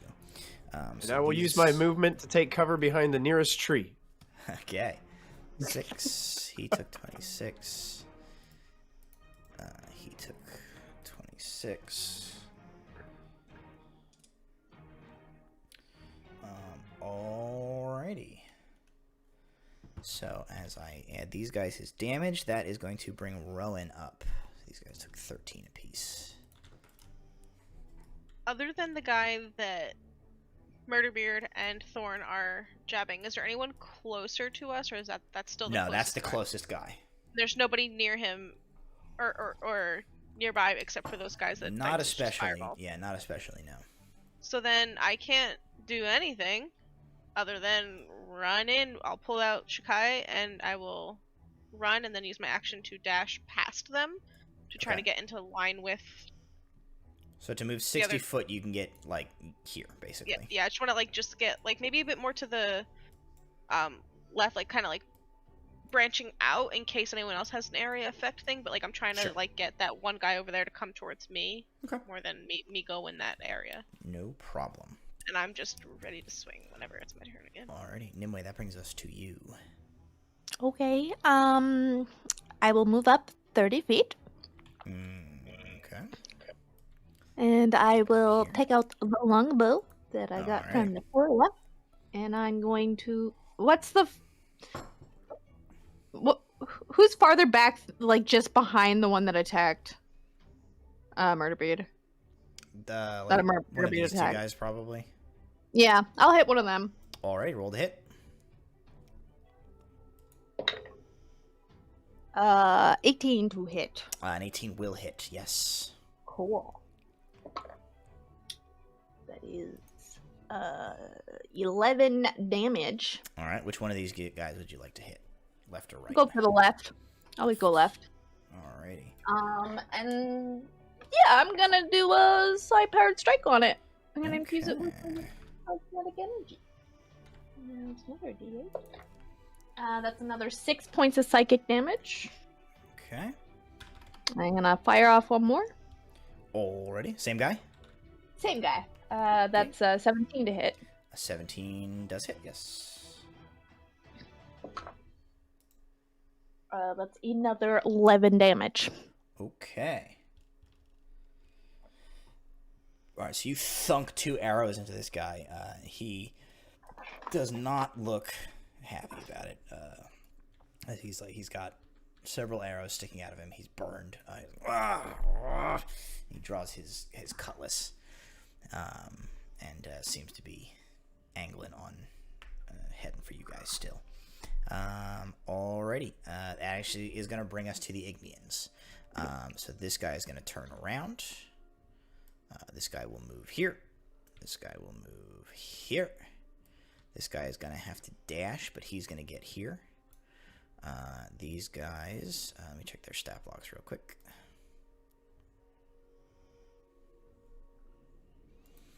This guy is going to dash to get here. This guy is going to move 30 feet and pull out a short bow. So Murderbeard, you are going to take 2 attacks from the guy you are engaged with here. So he is going to roll. That is a 16 and a 17 to hit, respectively. One of them hits. Alrighty. You are going to take a whopping 4 piercing damage, as you are like basically just nicked with the edge of this guy's sword with one of his strikes, and you manage to step out of the way of the other. 2 swings are going to come at Thorn. A 2 and a natural 20. So unfortunately, Thorn is going to take more damage. He's going to take 16 points of damage as the. Can I help reduce that with my reaction? Do you have to be a certain distance to him, or 30 feet. Then yes, you can if you'd like to. I would like to. Alrighty, go ahead. So I reduce it by a 9. Reduced by 9. Okay. So did I mark this guy down? Did I mark this guy down? Yes, I did. Okay. So instead of you said reduced by 9, right? So he takes 7 instead of 16. Alrighty. Yes. He takes 7 points of damage. Alrighty. That is Thorn. So that's these two guys. So Rowan, you are going to get attacked twice. This guy can't attack because he dashed, but these guys are going to make 2 attacks apiece against you. So the first guy, a 25 and an 18. They both hit. Both hit. Okay. And the second guy, an 18 plus things and a 11, which I assume doesn't hit. Nope. So 3 hit, 1 doesn't. All right, you will get hit 3 times.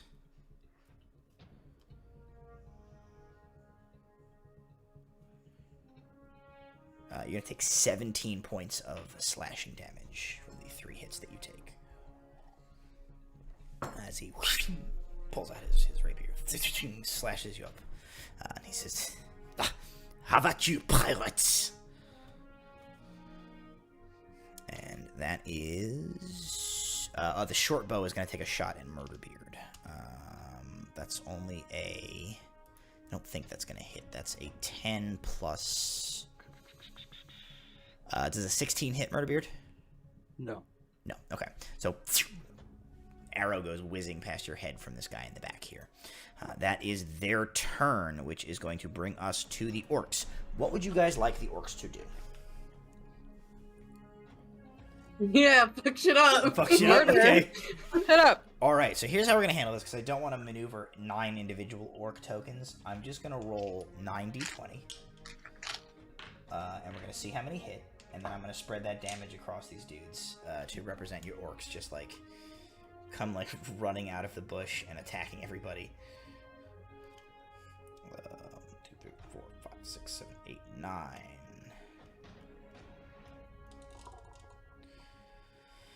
Alrighty. So, come on, orcs. 3 of them are going to hit, but 1 of them does crit. So we're going to say that each orc does a d6 of damage. So we're going to say that each orc does 2d6 of damage, because that seems more fitting to orcs. Okay, so let's see. This guy will take 9 points of damage. Oops, I just re-rolled all the dice twice.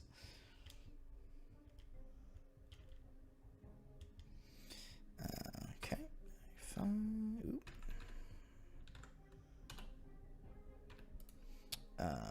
We're going to say this guy takes 6 points of damage.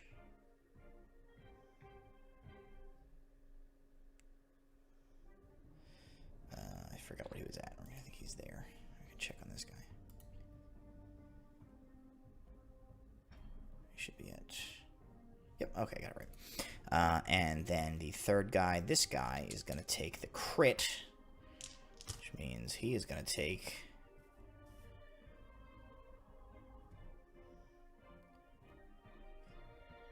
19 points of damage.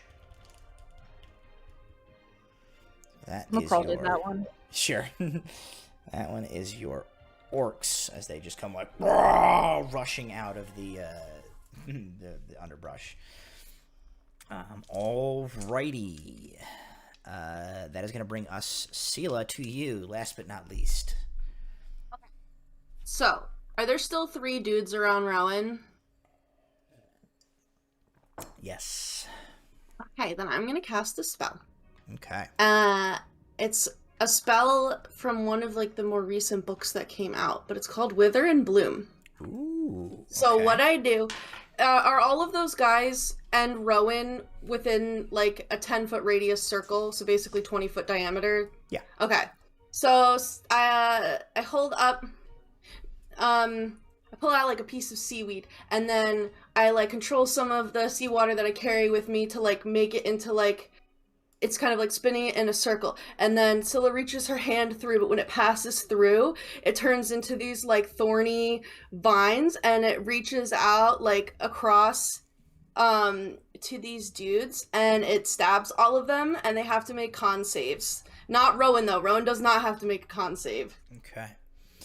So this guy rolls a 5. Fail. This guy rolls a natural 20. Success. This guy rolls a 1. Fail. So they are going to take necrotic damage. They're gonna take so they take 8 necrotic damage. The 2 guys that failed take 8 necrotic damage, and the Okay. guy that succeeded takes 4. All of the non-magical vegetation in that area withers. And Rowan can spend and roll one of her unspent hit die and regain a number of hit points equal to the roll plus my spellcasting ability modifier, which is 4. That's nifty. Okay. Yeah. That's a cool spell. It is a cool Alright. spell. I've really wanted to use What's it. your spellcasting modifier? You add 4 to whatever you roll. So this spell effect is like Thank you. reaches this ghostly reaches through, passes through Rowan, and then like solidifies these thorns like stabbing into and through these guys. They scream out. They are all still on their feet. Yeah, it wasn't that much damage. But they it are is like, cool. like you can see like blood coming from like beneath their like clothing and their naval regalia as they are badly injured, and the like necrosis of these like vicious barbs begins to like blacken the injuries. Anything else, Sela? I'm gonna just move up in the general direction of the combat. Yep. And that's my turn. Okay. Top of the order, Murderbeard. That's going to bring us to you. Okay. That's gonna be a 21 to hit. 21 hits. That is...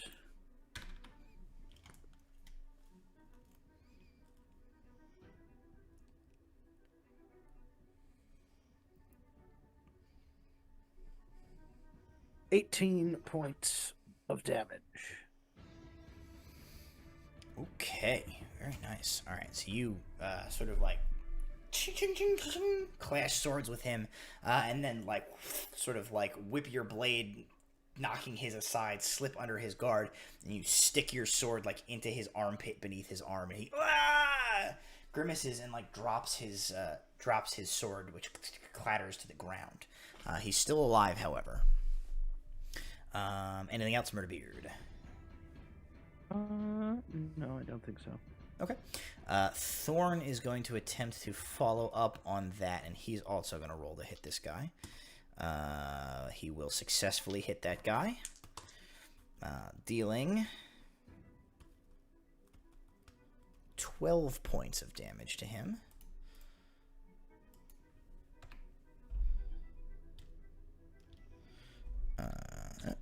Okay. He like stabs upward and slashes across his recently disarmed arm, and then like in one motion sort of like flicks his blade back and like deflects an incoming strike from this other guy he's fighting.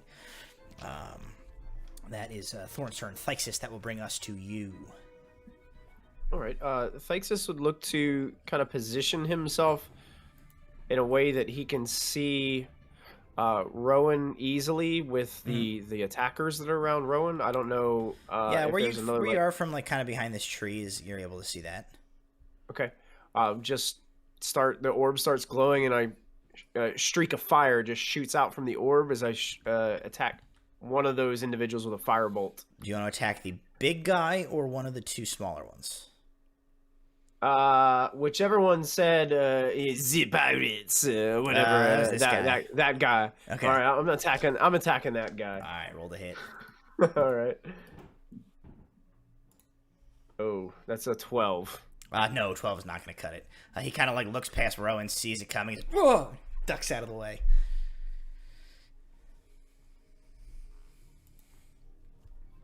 All right, I will continue to take cover, and I'll say, Alrighty, Rowan, that brings us to you. Nothing to see here. Having gotten used to Thixus shooting things past our heads mid-battle, I don't even flinch, and I just go, "Oh, you're afraid of fire," and I just slam Shakai into him. Oh, okay. You hear from the brush. Sorry, Rowan. You're fine. 18 plus things to hit. Oh, yes, for sure. And then, right now I'm two-handing, by the way. Sure. So always forget to say that. 12 points of damage. Alrighty. I got max damage on that. Very nice. You like plant the blade into his rib cage and then like pull it back out, and he's he's alive, but he like does not. You're pretty sure he's like not gonna be able to keep fighting. You've like mortally wounded him, even though he doesn't die like instantaneously. Can I just for fun, as I pull Shakai out, just like put my boot in his chest and like push him off of my sword? Sure, that's a free action. You sort of like away from me. just kick him and he just falls. Yeah. Over. That's fine. Just for insult at that point. He's alive. Disrespecting your he's... enemies is a free action. Yep. Yeah, he's alive, but he is out of the fight for the moment. Alrighty, anything else, Rowan? I have 2 attacks. You do. So I'm gonna swing at the guy right next to him, Alrighty. since he seems to be out of it. That's 16 plus things to hit. That hits. That's only 5 points of damage to him. Alrighty. You like kind of graze him, getting past his guard. He hisses, but continues to prepare to fight you. Okay. Any movement or anything like that? Bonus actions? Anything you want to do? Nope, I'm just glaring at them. Alrighty, Nimue. That's gonna bring us to you. Where's the one I've been shooting at? I believe Is he behind Rowan? the one you were shooting at, I think, was the one she just knocked down. Oh, cool. Awesome. Yeah.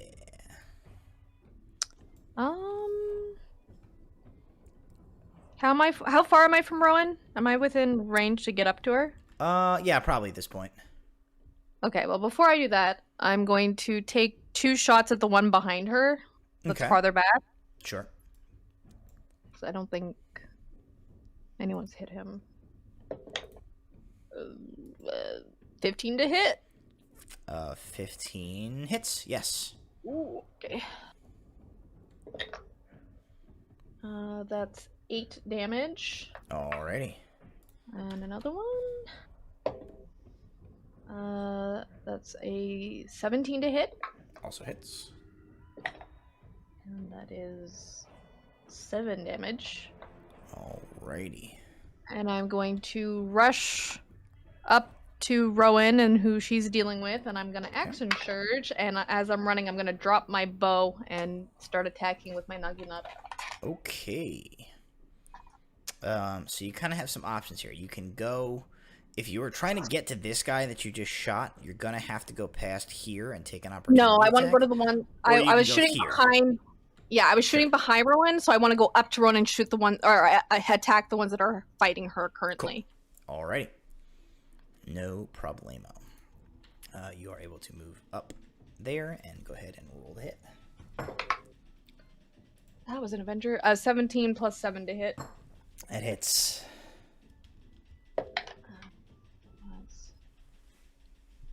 12 points of damage, and Okay. I'm going to pump that with Psychic Energy Sure. for another 6 points. Alright. And then this last attack. Oh, that went. That's 18 to hit. Also hits. All right. So, Go check for the this out. kneecap.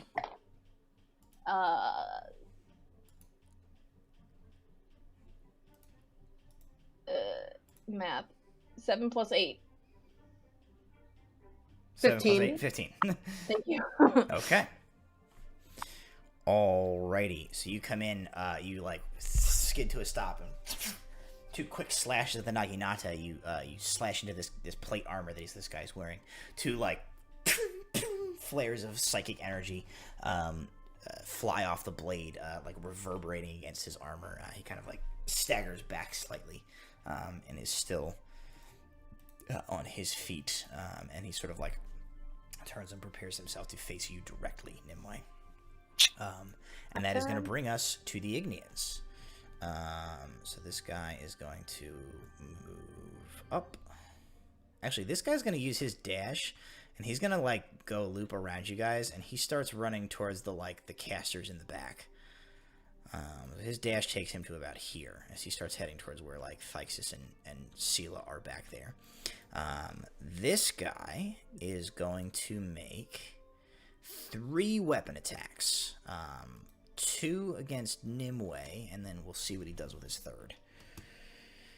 Oh boy, that's a natural 20 and a 25. I'm gonna assume reduce both the of those- natural 20 with my reaction. Okay. And can. Hold on. Where is my thing? Do you want to Sorry. use your reaction to impose disadvantage? Is that what you're about to Yes, say? on the 20 on the 25. If you're Alright. reducing the crit, unless I should just whatever. I don't know if you get You to decide. pick. Yeah, I don't think I get to pick. That's why I was like, Um, I don't know. So, he's gonna roll his additional roll. We're gonna make one of those a disadvantage. The additional roll is a 6, and I think what we'll do for the sake of like fairness is I'm gonna roll one more d20. If it comes up odd, we'll reduce the critical. If it comes up even, we'll reduce the other hit. Okay. 7. So the critical will be disadvantaged, which means he will miss instead of critting. So he will just never hit you mind that. one time normally. Okay. Okay. Well, then I'll see if we'll see if if it's well. No, I'll just call it. I already called it. It's Sure. fine. I called it. Oh, well, You're gonna take 9 points of piercing damage. I reduce it by 1 plus 2, so that's I roll by 3, so I take 6. Yes. 6 points of damage, but my superiority die goes up. So that is his 3 attacks. This guy is going to make 2 attacks. Oh, sorry. I'm sorry. That was his 2 attacks. He has 1 more attack left. He will attack Nimue one more time. Oh. He rolls a... It's nice. It's not super easy to read. I think...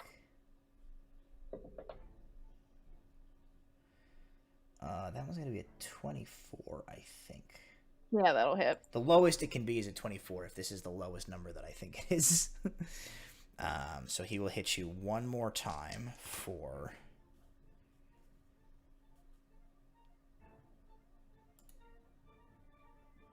for another 8 damage. Okay. This guy will attack Rowan twice. A 2 and a 19 plus things. Yeah, the 19 hits. Okay, he's gonna hit you for 9 points of piercing damage. This guy's gonna attack Murderbeard twice. Natural 18 and a natural 17, so both of those definitely hit, I assume. And Thorn gets attacked twice. Also 2 very good rolls. Thorn will get hit twice. So Murderbeard, you are gonna take...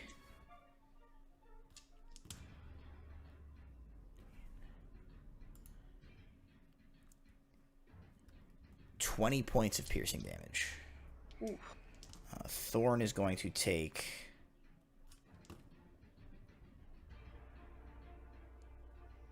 also 20 points of piercing damage.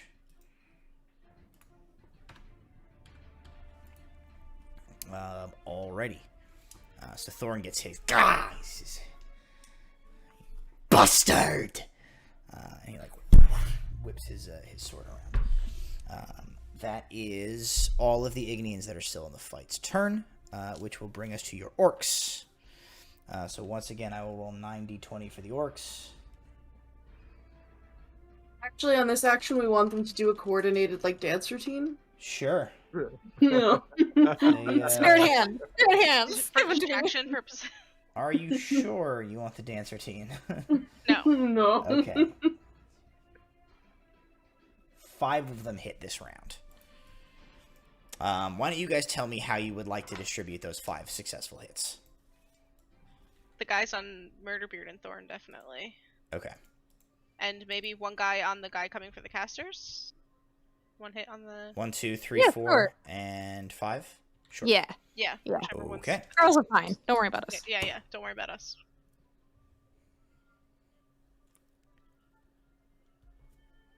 Okay, this guy gets hit by some orcs. This guy gets hit.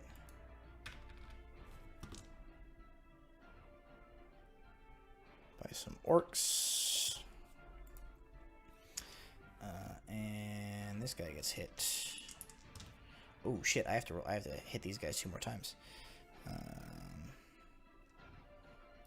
This guy gets hit by some orcs.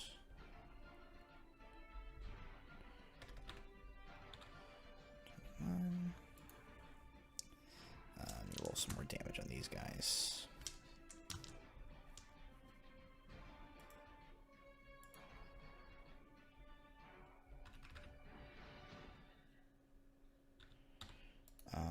I think...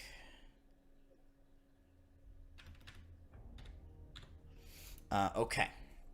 So the orcs kind of like come out and pile onto these guys. Everybody make a perception check real quick.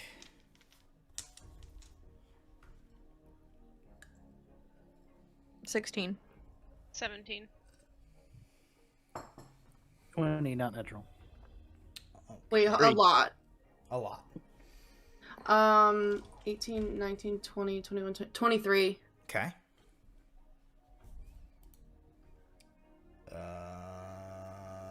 So I had a 23, I had a 20, I had an 18? 17. 17.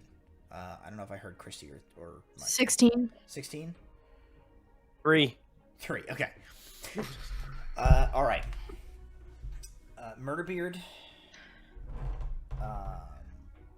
And basically everybody but Thixes. You guys hear from within that cave as you guys are like engaged in this battle. You hear a sound from somewhere deep within. You hear a like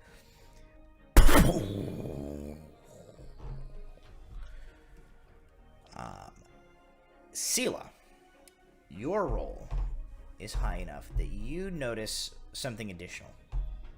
From the far side of the like the low rise of this mound of this cave cavern, whatever this thing is, you catch sight of a like flutter of white and gold material, which you are able to discern is like the flag, the Ignian flag, atop the mast of one of the ships on the far side of the island,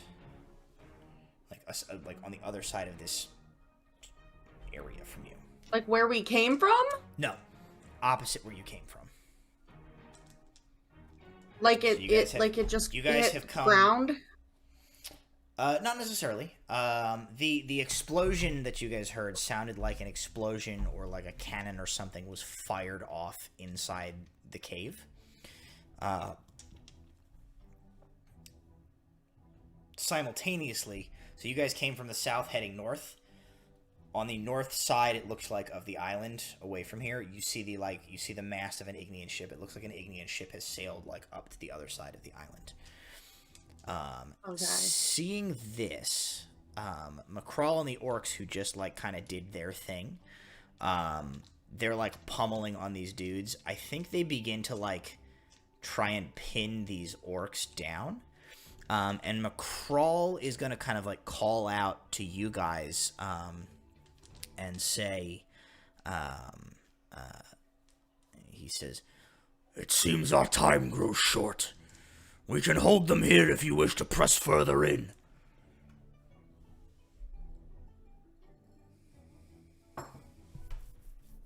Yeah, probably. Okay. so as he kind of like makes that call, you hear the like the vestiges of that like echoing boom from within the cavern kind of begin to fades out. You see this this ship sailing to the northern edge of the island for some reason, and then Sela, as you kind of were the one who noticed it, you know the general size of this island you expect from approaching it from the sort of like west-ish, northwest-ish that you did. And you guys have been on it, so you kind of know, you assume generally the circumference. As you're like looking at this like mast, you start to see it like continues to like peak out a little higher and a little higher, and you realize like this ship is like sailing closer to you. It seems it's like coming closer to you, but that can't be possible. Like for it to be getting this close, like it would have to be like on the island. I don't think you can tell that from here. It's not like it doesn't come like looming up over the island. It's just like you see this mast as it's like getting too close. It's like continuing to come closer to like this peak that you can see, and you can't tell how it's getting, like how it continues to move forward from that point, as like it should have run aground on the north side of the island at this point. As you guys see that, and like McCrawl kind of like yells out like, "We'll hold them," and they begin to try and like tackle all of these Ignians to make a like an opening for you guys to break for this entrance. That is where we will call an end to tonight's session. Wow. Oh no. I'm so confused.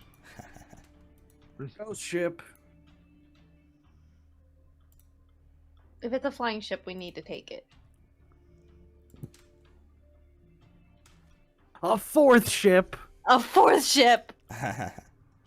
What if it's just some kind of amphibious ship that, when it gets to the shore, like these crab legs like jet out the side, and it just starts to like walk in? Yeah, like some house. Oh, It's a ship. Oh my god, yes. What if it's just a mast and it just floats? One Ghost guy, mast. one It's guy a giant carrying area a of mast. just a mast. yeah.